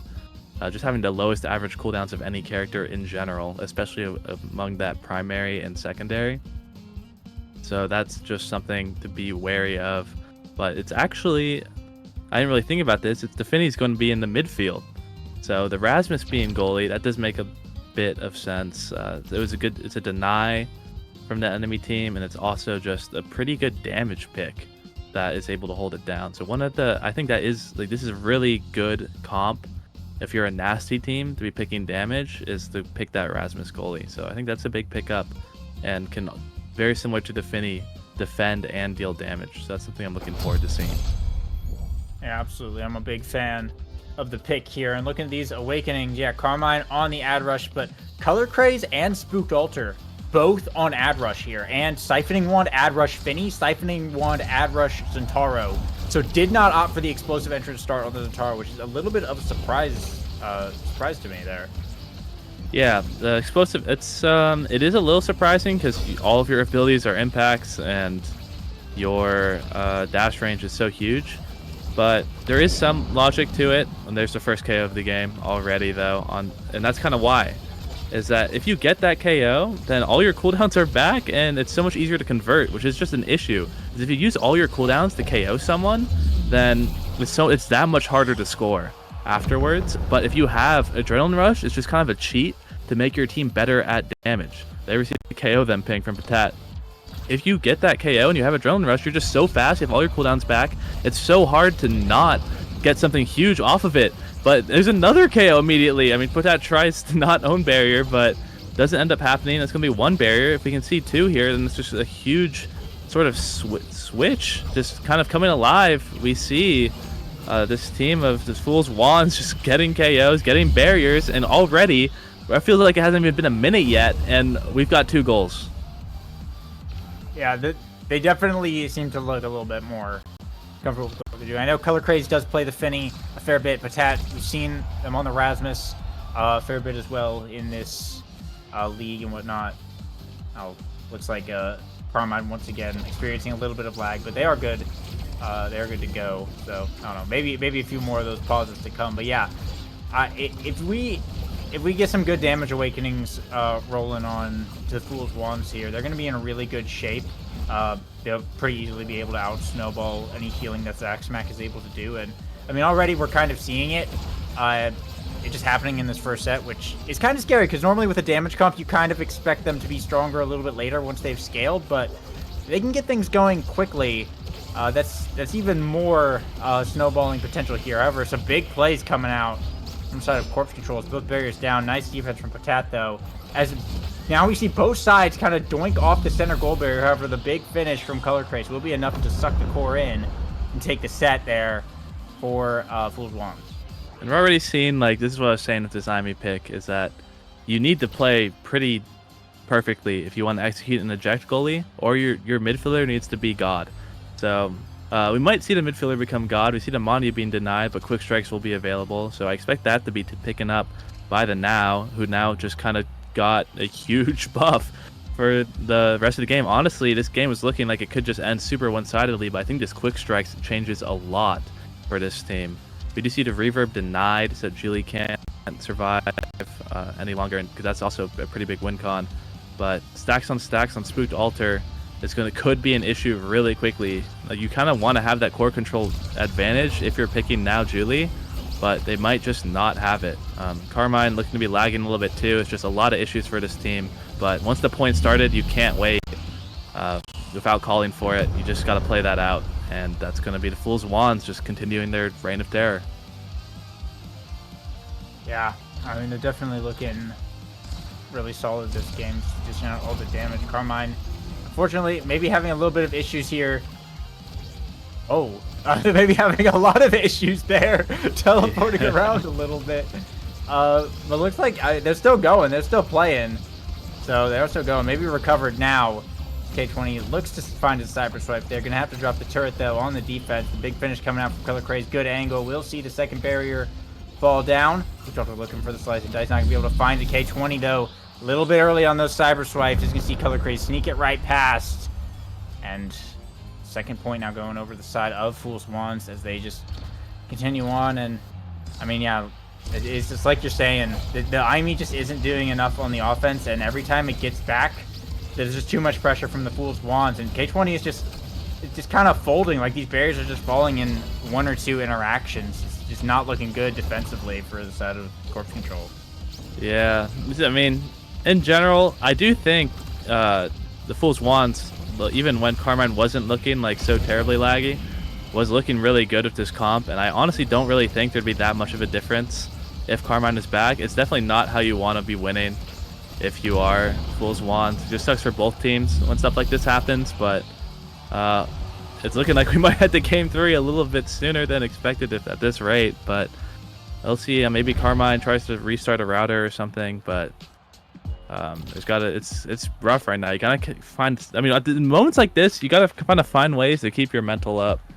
It's really easy to just get tilted when you're lagging like this, especially in a game like this where the stakes are really high and you really, really want to win. But mental is half the battle, at least, if not more. It's kind of like all of the battle, to be honest. So understanding that you won the first map, so you have that buffer. Even if lag causes you to lose this one, which it might not, if you come back, you just got Reptile Remedy, which is a really big pickup. So we'll see if Carmine's able to come back into this game. Yeah, Reptile Remedy and Unstoppable, both really good survivability pickups here. Zaxmac also denied away the Stinger, which is pretty nice. We do see the Catalyst and the Bulk Up, as well as Might of the Colossus fall over to the Fool's Wands, which is some good more damage for them. But now Carmine actually able to pick up a KO here, proc that Ad Rush for the first time this match, and just kind of run around like a bit of a demon right now. Picking up one barrier here, now keeping in this top corner, dribbling hard. K20 also applying a bit of pressure. Second one won't go down just yet, but Carmine still looking to keep it up right now. Keeping it right in front of Patet's goal box, looking for the punch, keeping it in this top side. Color Craze having to fall back and defend. We'll be able to clear it out here. Ultra running up the top side, we'll be able to bring down second barriers. Zentaro ult in the bottom is going to be able to find the strike off the bounce right into the bottom of the goal net there. Fools Wands will be able to recover the point and keep their reign going. Yeah, Carmine does seem to be back online, but the damage might be too far. Currently, the build is really not that strong due to being in the last pick of those drafts. And then now, it's really up to Zaxmac with his quick strikes to kind of carry the midfield. Like, every time it gets back to K20, it's looking like an issue. As long as there a 1v1 can be created between Spooked Altar or Color Craze and K20, it's looking like it's going on the side of Fool's Wands. But if great secondary, if the core can be kept up, then K20 doesn't have to deal with those interactions. That's really the IME game plan, and can be how they can still win this game. But last barrier not being taken there is a really big deal. The ult is gone, but dash punch flip will be enough. And there you see the dash immediately back already to get that barrier, but go for that goal attempt. But here's the 1v1 that I was talking about, and flip will not be enough. The turret, very well placed, is going to prevent that from going in. And now it's Color Craze who's back online, but Carmine with the great timing on the punch gets that one in, and they are not going down without a fight. Nice patience from Carmine to sink that one in. Some nice defense as well from K20. A good turret to keep that barrier up right now, but a lot of work ahead of Corpse Control. They were in the Fool's Wands position last game, and now they're the ones who are having to work their way back right now. Spooked Altar looking kind of hurt, but Carmine also taking a fair bit of damage here. Both sides looking for the KO. So now ult coming out, but damage still dropping hard. The core just floating around midfield a bit. Carmine going to bring it up to the top. Not going to go down, but the barrier is still standing as well. It's Carmine trying to survive in the enemy goal box. Not going to be enough as Patat will find the KO, but Spooked Altar going down in return. Zaxmac now trying to hold the defense. Color Craze able to get the barrier. K20 a little bit far up, unfortunately, but a core flip KO from Zaxmac. Now sees Patat in a bit of a 1v3 for a moment, though. Death touch to keep it safe. Flurry's coming out from Carmine. It's enough pressure to keep it pushed in. Rasmus does not have enough hitboxes to deal with that one. Now one barrier up from the side of the Fool's Wands. Color Craze is back, though. Firewall Sentry coming out on the top side. K20 dashing up. Not going to burn the flip, though. Going to hold on to it. Does have an open goal, so needs to be careful here. Carmine not able to grab a hold of the core. Spooked Altar versus Zaxmac. Right now, the Finny card forces out. K20's flip, bring it to the top side. Patat also has to flip to clear it out of there. Just dash down to the bottom side. It's going to be good to get it through K20. Win the strike war there off of Spooked Altar. And that's Fool's Wands now on match point.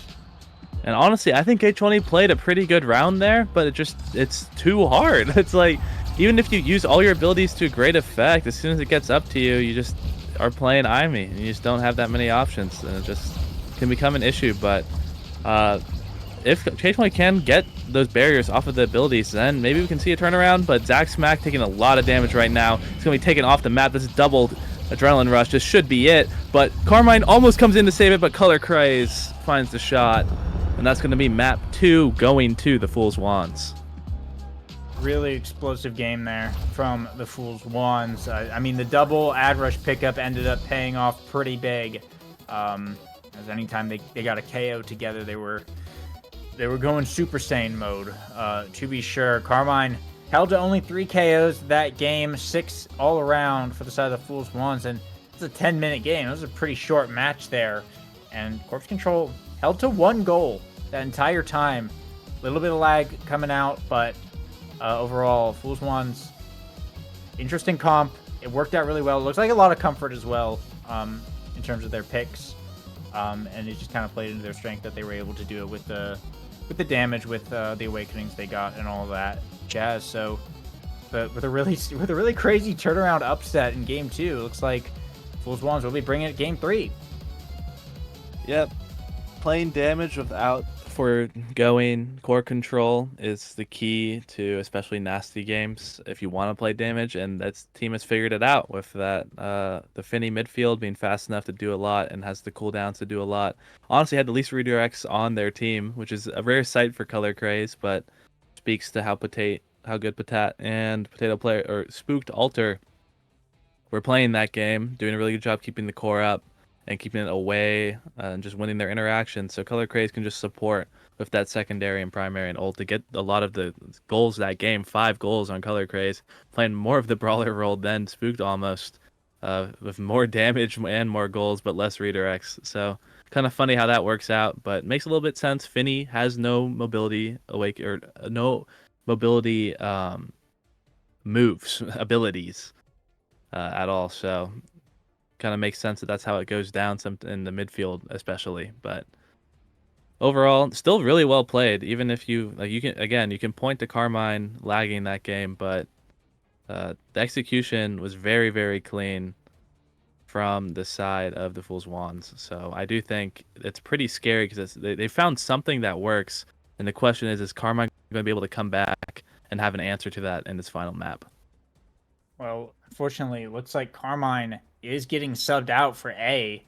I guess due to the lag issues. So we might not have an answer to that. Shaking things up with a new brawler for corpse control as we go over to Clarion Test Chamber, the at this point kind of designated game 3 map. It feels like this is always the map for most like game 3 matches, and Glass Cannon and Prize Fighter as well. This could very easily be shaping up to be another damage map, and as we've seen, Fool's Wands seem to really like playing into that damage. So I will see if they're able to make the most of it here. Yeah, I'm looking to see pretty much the same comp come out of the Fool's Wands. I think that on this type of start, you can all go Glass. You can maybe have your brawler take Prize Fighter. Like Finny with Glass will just kind of be a demon in the midfield. You don't have that mobility ability, but if you have a mobility awakening that ups your speed, then you don't really need it anymore. It's like you're just kind of Kaio secondary all the time until someone hits you, but that's just really annoying to deal with if as the other team. And on a map like Clarion, like a lot of the maps are so good for Finny. Finny secondary just fits perfectly in a lot of the spaces on the more cramped maps, so that can also just become an issue. But we'll have to see. A lot of people like Rasmus goalie on this map too. So, but with Carmine out of the picture, you don't really need to. You probably don't need to high prio that Rasmus as much as you used to. So interested to see which direction this draft goes in. Yeah, I know Patat does like the Rasmus goalie pick quite a bit, but looks like Mako and Vice once again same bands as last time. So none of that's gonna be coming out regardless as we wait for the picks to come in. But yeah, I wouldn't be surprised if Fool's Wands pick up the Rasmus even without Carmine around. I know Spooked Altar plays it a fair bit as well, so it can fit into a couple spots if they do opt for it here. It's not like a crazy like Rasmus Awakening start, but Rasmus can take a lot of Awakenings and be pretty happy. So we'll just have to see. There's a lot that's open to for options here, but I mean with that Prize Fighter start, it's really looking like there's going to be some brawlers coming out, and in fact, that's actually what we see. First pick from Corpse Control, the Juliet coming out once again. It's time for A. Yeah, it's gonna be the third time they picked this. It's gonna be like you said, it's gonna be a different team, but it's probably gonna be a Prize Fighter take. I think it's actually a really hard decision between the Glass and Prize Fighter. I think just taking like if your team just all goes Glass, that can be really really good because it means like someone on your team's gonna be faster, like all the time, which is really really valuable. And It's just something that your team, like they can't hit all of you, surely, right? Like you can't always be getting hit. Someone's got to be getting those glass cannon stacks up, and it's something that like you can't take away like a prize fighter stack. But on the other hand, if Julie builds up those prize fighter stacks, the dash punch range and ult combos can become a little disgusting as well.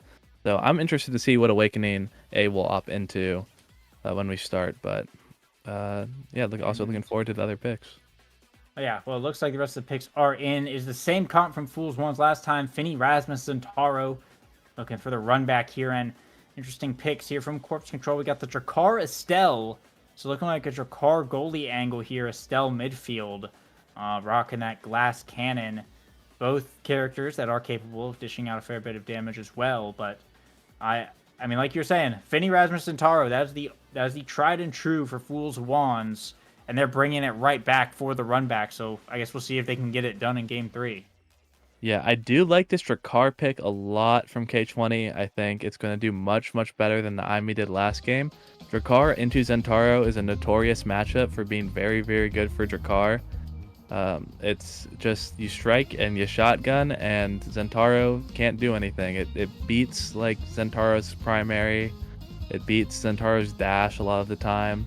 You can use it a lot of your abilities to get to displace the core out of Zentaro's ult. It just becomes a lot harder for Zentaro to initiate any offensive plays, but it does do a bit less damage than Rasmus on the other hand. So this team is not really designed to do that much damage, especially with the Juliet pick. But wait, yo. K20 locks in the Estelle, and Drakkar is being picked by Zach Smack. So, I mean, I'm excited to see it. I don't... I got jump scared. Holy crap. And whoa. And we see double pummelers. So, welcome to Aimi's app, ladies and gentlemen. We've got the Drakkar second brawler, basically. It is midfield, but... they are looking for KOs this game. They are hungry for them. We see this both teams going that glass cannon on the goalie, and then the double prize fighter, in the midfield brawler positions. So look, whoever gets that first KO is going to have a huge uptick. Oh, Color Craze! I thought was about to get KO'd, but it's not even going to be a KO. It's going to be a goal from A, who's able to get that one, and a lot of pressure from that Drakkar Julie duo.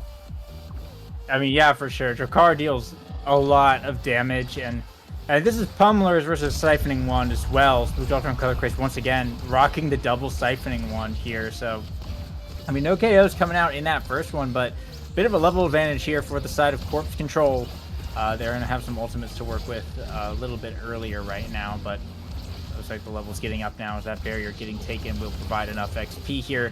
A going for the dash punch, but not quite close enough to be able to confirm that kill.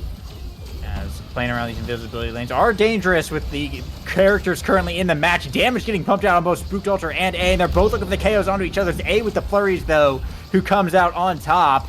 First KO of the game, falling over to Corpse Control now.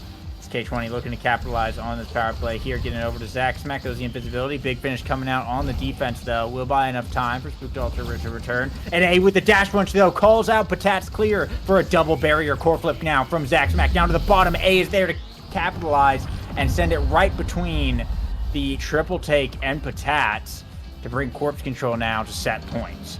I mean, Corpse Control are back. I'm realizing like low key how genius this orienting the characters this way. How this Drakkar midfield, Drakkar does really well into Rasmus too, actually, as like a brawler.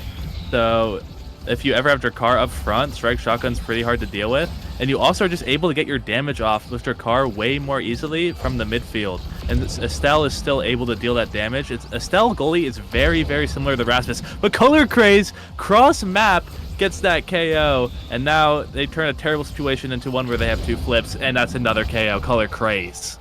Oh my goodness. And now the 3v1 for a moment. Color Craze gets the barrier. Spooked Ultra looking to set up the shot. Not going to quite find it here, but the pressure is on with Patat up in the midfield like this. Going to have to run back to catch the straight core, though. Enough time has been bought for Zach Smack to come back online. Now they're looking to reconvert this offense here. But a lot of damage getting pumped out once again now. K20 and Zach Smack Trying to hold it down. A dribbling up the midfield. A card from Color Crates bounces it off the center at a perfect right angle to get it to Spooked Alter, who finds the point though. An insane angle there from Color Crates, and that will put Fools Wands on the board. And by all accounts, that point should have been lost for the Fool's Wands, but Color Craze comes in crazy with like 2 KOs or just 1 KO. I don't even know. Just with the crazy KOs out of nowhere, plus just being able to dime up Spooked somehow. Like that was just a crazy point. And now they're going to take this momentum all the way into the next point, getting both barriers. Potate runs all the way up past the midfield line to dime out Spooked Alter. He's going to put another one in, and they're immediately back. All right, and we're going to 0.5 now, as we're just staying neck and neck this whole time. Bit of energy for the side of the Fools Wands to work with, though. A nice Molten Bolt from Zaxmax. See the first barrier go down, however. They're looking to keep the pressure up a little bit. Patat going to be able to find a nice clear to Spooked Alter. Color Craze helping out with that Finny secondary to keep Zaxmax away. Will result in one barrier going down, but a lot of damage onto Spooked Alter right now. Has to run to the middle to try and stay alive. We'll get the big orb as well. Giant Zenult taking on most of the map right now, burning the flip as well, looking for the barriers, going to be able to find it. Color Craze keeping it up in this top corner. Hey, coming in with the flurry, he's not going to be able to catch much down to the bottom. Patat with the pendulum swing, trying to get it over to Spooked Alter. Trying to set something up, almost gets dash pushed off the edge. The big finish unfortunately goes backwards. It's an own barrier, but looking to redeem themselves. Spooked Alter finds the KO right here, but not quite the goal. Pendulum swing to send it back in. Spooked Alter dribbling, looking for the dash. Is going to be good to get it through K20, and that's Fool's Wands taking set 1. Wow. Fool's Wands reverse sweep that set off the back of some crazy plays from Color Craze. Gets deservedly that MVP. Had 3 prize fighter stacks for no one else. Even had 2. And is now going to be rewarded with quite a few options. There's Quick Strikes, Reptile, Orb Ponder, I think, are the main ones you're looking at. We see the Reptile just picked up. Going to be able to survive a little bit more, deal with the opponent's win condition of that damage. And you get Quick Strikes anyway onto your Rasmus Goldie, which is really helpful on the defense against just anyone. Like Rasmus has that speed, which means you can dribble the core a little bit. With that secondary, which can result to a lot of really cool things happening. I do think like Estelle is a step up from Aimee, but it isn't that far of a step up. It's still very, very hard to deal with a lot of things, but the damage you're getting in return has proved to be super useful as they immediately get a KO at the start of this round. Yeah, sneaky little pendulum swing from Patat. We'll see one barrier go down on the reverse power play here, but Corp Patrol looking to continue to step up. A going to bring down that second barrier now. Pop in the center and trying to stay alive right now. No energy and no health on this Juliet. They got to score now or never. Patat able to make a nice save there, but finds the death touch in return. A not able to score in time to save their life. Now Patat looking to set this one up. Getting it over to Color Craze here. Spooked Alter dashing up. A lot of damage on the Zaxmac right now. And A coming back online. The barrier remaining up for the time being though. Patat going to try once again to set something up. Zaxmac holding it down in the midfield despite being staggered. Nice elusive as well to stay alive. Do a couple abilities at that. Now A trying to dribble back up. Zaxmac finally going down. Patat going to find the KO there. There's another power play for the side of Fool's Wands. They got to get this barrier and it will be good. Corflip has to come out from K20 to save it from going straight in afterwards. Now Color Craze bringing it back over. Has a flip up as well. Whiffs it unfortunately though. Now both sides open, and both sides with 3 players up in overtime. Bit of a dangerous prospect. Zaxmac able to find the shotgun there. Stray bullet going to be able to get it right through Patat. Was not expecting that one. And it's Corpse Control who bring it first on the board. Yeah, Drakkar, just sometimes you can't beat shotgun. It's especially scary. I think Zach might have been invisible at that moment too, so Patat just really makes sense why they weren't ready for that one, especially with the flip up. But now Spooked is immediately staggered once again. Zach's able to steal the orb, but at the cost of all of their stagger. Now who's going to be able to find this KO first is the question, but it's really looking like it could go either way. But that is not going to be enough. Spooked is able to live. Now IA just gunning for Spooked Alter, but no longer are either of them staggered, and it's going to be K20 who finds the barrier. Barriers down for Fool's Wands on Bounce House with the Drakkar. It's a little bit scary, to be sure. Color Craze trying to keep it down in this bottom side, keep it safe for the moment, but Zaxmac able to get Grubby Lizard hands on it. Try and get it down to A. The shot's not going to quite be good enough. Okay, maybe another chance here. K20 going to be able to save it away from Spooked Altar here. The nice blink. And a KO getting picked up as well. Power play for the Fool's Wands. They got to be careful right now. Zaxmac is holding it down in the midfield quite well. Slice and dice from Spooked Altar will be enough to get it through. Both sides opened up. Patat over to Color Craze in the 3v3. Spooked Altar, the dribble to the bottom. A whiff Corfu from Color Craze is not what you want to see right now. Just holding it down. Big finish coming out. Spooked Altar's bringing down to the bottom side. Can't find the dash, though. It's not going to go in. Going to have to look for another opportunity here. But unfortunate bounce off the center of the piercing shot. Sent it to the bumper. And Patat couldn't get the angle on it. It's Corpse Control who bring it to set point. K20 stepping up big, gets the barrier and gets the goal. Just goes really crazy on the offense. While everyone's scrambling for the damage, it's K20 who's kind of controlling that core and making sure the team can try to get those KOs and do that damage. But the evade from Zaxmac is going to lead to not a KO. And in fact, the orb's going to be taken and kind of puts Zaxmac in quite a nice spot. Now it's Spooked who's on the back foot, but has this flip to possibly KO Zaxmac, but it's not quite going to be enough. And now with no evade, it's going to be really, really scary. But instead, Zaxmac in a really awkward spot, too far back, is going to end up getting KO'd. You don't want to be that far back when you're staggered for exactly that reason. It makes the defense that much harder with all the abilities just being thrown out, both at the core and at the character that's about to get KO'd. But the K20, Spooked Altar gets the read, covers the right option, and it's going to get the goal and can bring them back for possibly another reverse sweep of a set. It could very well happen. I mean, these points have been going to overtime, and both sides like having both barriers down as well. It seems to be like just the right hit at the right time ends up getting these points right now. It's, hey, taking a lot of damage. The Obscura map as well going to be contributing to that a fair bit. Goal is open. Corfu from Color Craze just to send it in, gets it in before the Rose Thorns able to come out as well. A nice clean point here from the side of Fool's Wands to tie it up on 2-2. And I mean, one more, and they do take this set back. They're just going to be reverse sweeping these sets individually at this point. Yeah, I mean, in the start of the last point, Spooked Altar and Color Craze were both sitting already at 3 prize fighters each. Where meanwhile, Zaxmac and I, well, they both used to have 0, but Zaxmac going to find that KO to bring it back to 1. Almost finds another one, but somehow is saved by some weird knockback. Probably hit by some other ability that saved Color Craze's life. Should have been KO'd by Zaxmac, but gets bailed out. And now it's going to be 2 flips, though, on the side of Corpse Control that can bring them back into this game. But the damage can be put on the Zaxmac faster, and the KO comes out, and that could be Curtains. It's going to be the flip used as well. They just need to find a conversion onto this barrier. And another KO from Spooked Altar. It's a 3v1 for K22, and nowhere near the core. The strike shot's not going to reach. Color Craze able to just sink it right in and take the set now for the Fool's Wands. The second set that they've won on 0.5 this game. Color Craze the MVP here. If you get into the draft, some big options showing up. Perfect form on the board. Missile prop here as well. Explosive entrance that we saw last game could be picked up by the Zentaro. Performance. But peak, nice option. Survivability and some speed there. Yeah, like I was saying before, this character has no mobility awakening or moves or abilities. So having Peak plus Reptile Remedy plus a really high base speed means you're going to be moving extremely quickly in this game. It does mean you're giving up Perfect Form and Missile Prop, which is 2 huge power pickups for Corpse Control, but you're getting something really good in return, so it's not the end of the world by any means.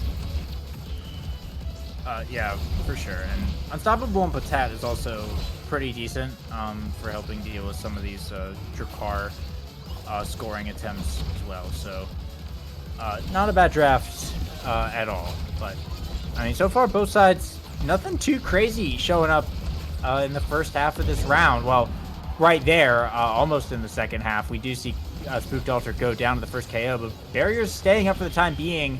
Shotgun from Zaxmac will change all that right now. As the first one going down, K20 with the piercing shot, able to find a second now. Patat desperately trying to defend right now. Spooked Altar just came back online, and they need to find a way to push back up in the face of all of this. Zaxmac covering this top side pretty well, and no one on the bottom side to receive Color Craze's pass. Spooked Altar dashing down there now. Unfortunately, clear from K20, sees an own barrier. So it looks like they're going to try once again for some offense right now. Zaxmac in the top side, clearing it down to the bottom. Has to burn the flip here because of the unfortunate bounce off the alleyway wall. Zaxmac bringing it back to the top now. Color Craze trying to block it off, but A is open for the pass and is able to find a nice shot in the top. Really nice stuff there. Will be Corpse Control once again first on the board. Question is, can they finish the set? Yeah, they do. This game's all about momentum if the prize fighters start, and this time it's A and Zack Smack who both have 2 prize fighter stacks, while Spook Alter has none. So those changes can end up being a really, really big deal if you're not able to equalize quickly, and there's going to be a 3rd prize fighter stack on the Zack Smack, and another KO is just going to be A with 2 or A with 3, and both Spooked Alter and Color Crates with 0, being exact opposite of what happened last set. And this needs to be what's happening for this team to win, for this team to come back, and they do have the awakenings to do it. Missile Prop Drakkar is a little disgusting. Yeah, it absolutely is. And I mean, the power is really starting to come online. That being said, the barrier going down now, and Spooked Alter able to win a strike war against Zack Smack. Bit of a misplay, I think, from Zack Smack. Pinging of the sorry right there. But it will be Fool's Wands able to tie it up right now as we continue the slog forward over on the Bouncy Castle map, whatever it's called. I don't know what it's called. It's called Bouncy Castle, yeah. Project, I used to know Project... this. It's the Octavia one.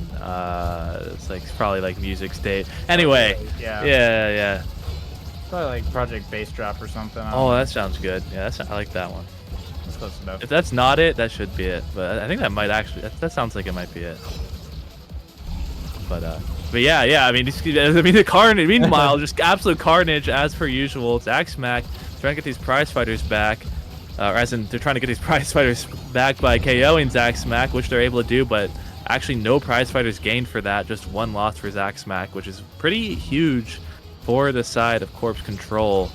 But K20 doing a good job holding these barriers. Now has the flip as well, which also makes K20 a target. You see the damage starting to pile up as well. The Spook can get a KO into K20. That's probably going to be both barriers coming down really fast. But that's if the barriers don't fall the best on their own. But a great flip is going to prevent that second barrier from being taken.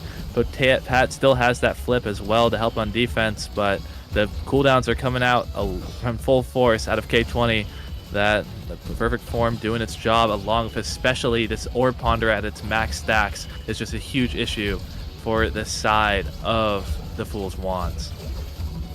Yeah, it definitely is. And Spooked Alter taking a lot of chip damage here as well.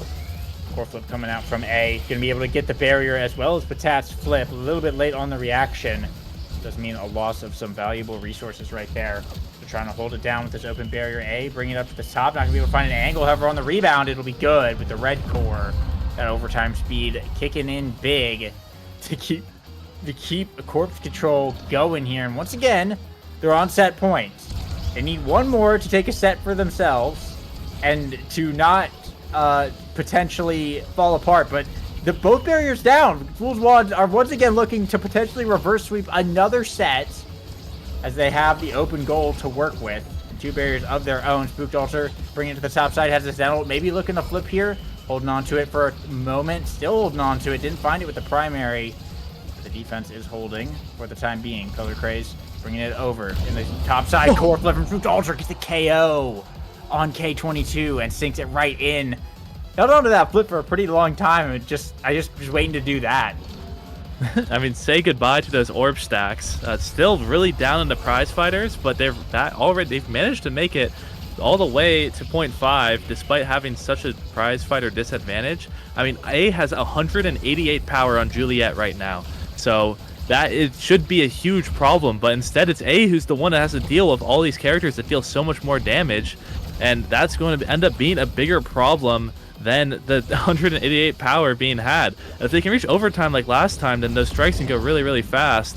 But there we go. That's the KO they need, and now that's the barrier they needed even more. But in return, they are going to get that KO back. So see if K20 can get another goal to bring this team into another round and protect their tournament life. But instead, it's just going to slow down a little bit, and we're going to see the return of A and see if something can happen. But that's going to be the last barrier. Both players on open net.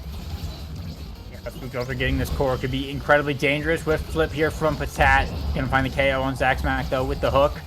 It's A and K20 in the 2v3 for the time being. Color Craze now getting over to Spooked Alter. K20 burning some cooldowns to try and keep it at bay and buy some time for the midfielder to come back right now. Spooked Alter dashing in, flip here from K20. able to clear it out. Zaxmat coming back online, bringing it to the top side. Patat trying to clear it out of there. Rosethorn's coming in, keep the offense going. Passing coming out, but A is staggered. Could potentially be going down. Patat able to save it with the hook. A perfect hook setup. Sees it saved. And now getting over to Spooked Altar with the big finish. A shot to the top's going to be good. K20 not able to grab a hold of it. And that's the Fool's Wands able to close it out game 3 and bring it back. And they have just punched their ticket to the grand finals and a match with the dreaded Misfire Dynasty. Yeah, I mean, Patat went a little crazy on that last point, just absolutely clutched up on the open net. That's what Rasmus is good at the end of the day, is really that open net defense. And so just did their job amazingly. And yeah, allowed the Fool's Wands to get a chance at winning. They were the 5th seed coming into this tournament. They've taken out the 3rd seed. They just took out the 2nd seed. All that's left is them to take out the 1st seed, and they have a crazy loser's run on their hands. Absolutely. I mean, it's the Cinderella run, really. I don't think Fool's Wand was a team that was necessarily expected to make it this far. And if they're really assassinating all the top seeds right now, there's one left on their hit list, and it is the biggest of them all. So, I mean, that's going to be a grand finals to pay really close attention to be sure. But, I mean, just look at these stats briefly. Patat with the 92 saves had it on lock for most of that game. And I mean, what incredible, like, that was a weird game because it was a 3-0 from Fool's Wands, but every single set they reverse swept the set from being 0-2, which is kind of crazy. Yeah, 3-2, 3-2, 3-2. You look at the goals, it looks like it doesn't look like a 3-0. 6 goals on one side and 9 on the other. Is you don't see it too often, but when you do, I mean, that's the closest 3-0 can possibly get. Both teams went for their kind of different styles. Even without Carmine having that Julie picked up to play for those dash punch KOs, ended up being what they went for in the end. But just damage style of just going Finny, Rasmus, Zen, just kind of pulled through in the end, being just a little bit better, getting just that many more KOs, being able to be a little bit more creative on your offense, and having a little bit more of a solid defense with the Rasmus instead of the Estelle too. Just these small things end up being a big difference in the final map of the series. Yeah, I mean, absolutely. Fool's Wands, they're looking good. They've really kind of found their comfort. I mean, all the characters, the Rasmus, the Finny, the Zen, these are all characters that the players on the team are kind of known for playing in a pretty fair regard. So it makes sense. They're all playing comfort, but they found a really nice way to mesh it all together in a way that works cohesively and has like some solid win conditions here. So it's good to see that they're like really coming into their own this way. And we'll see next week if they're able to make something happen against Misfire Dynasty. But you mentioned it earlier, Misfire is a team that seems to not really have a weakness. And if there is something that is exploited, they fix it almost immediately. It's kind of scary. So we'll see if the Fool's Wands are able to make another upset to end out a crazy NAST season of mostly upsets. But that will remain to be seen next week. And I mean, with that conclusion, that's all the series we have for tonight. So you have anything else you want to add? Nope, but yeah, thanks for being here. Thanks for having me, Seraphim Mega Strikers. Nasty has been awesome, and I'm excited to see the conclusion as well. Absolutely. Yeah. 8 o'clock next week, EST, same time. I mean, literally same time, same channel that is literally always at. But yeah, Monday, 8 o'clock EST. We'll be the grand finals, Fool's Wands versus Misfire Dynasty. You don't want to miss it. But that's all for now. Good night. Thank you for watching, and we'll see you then.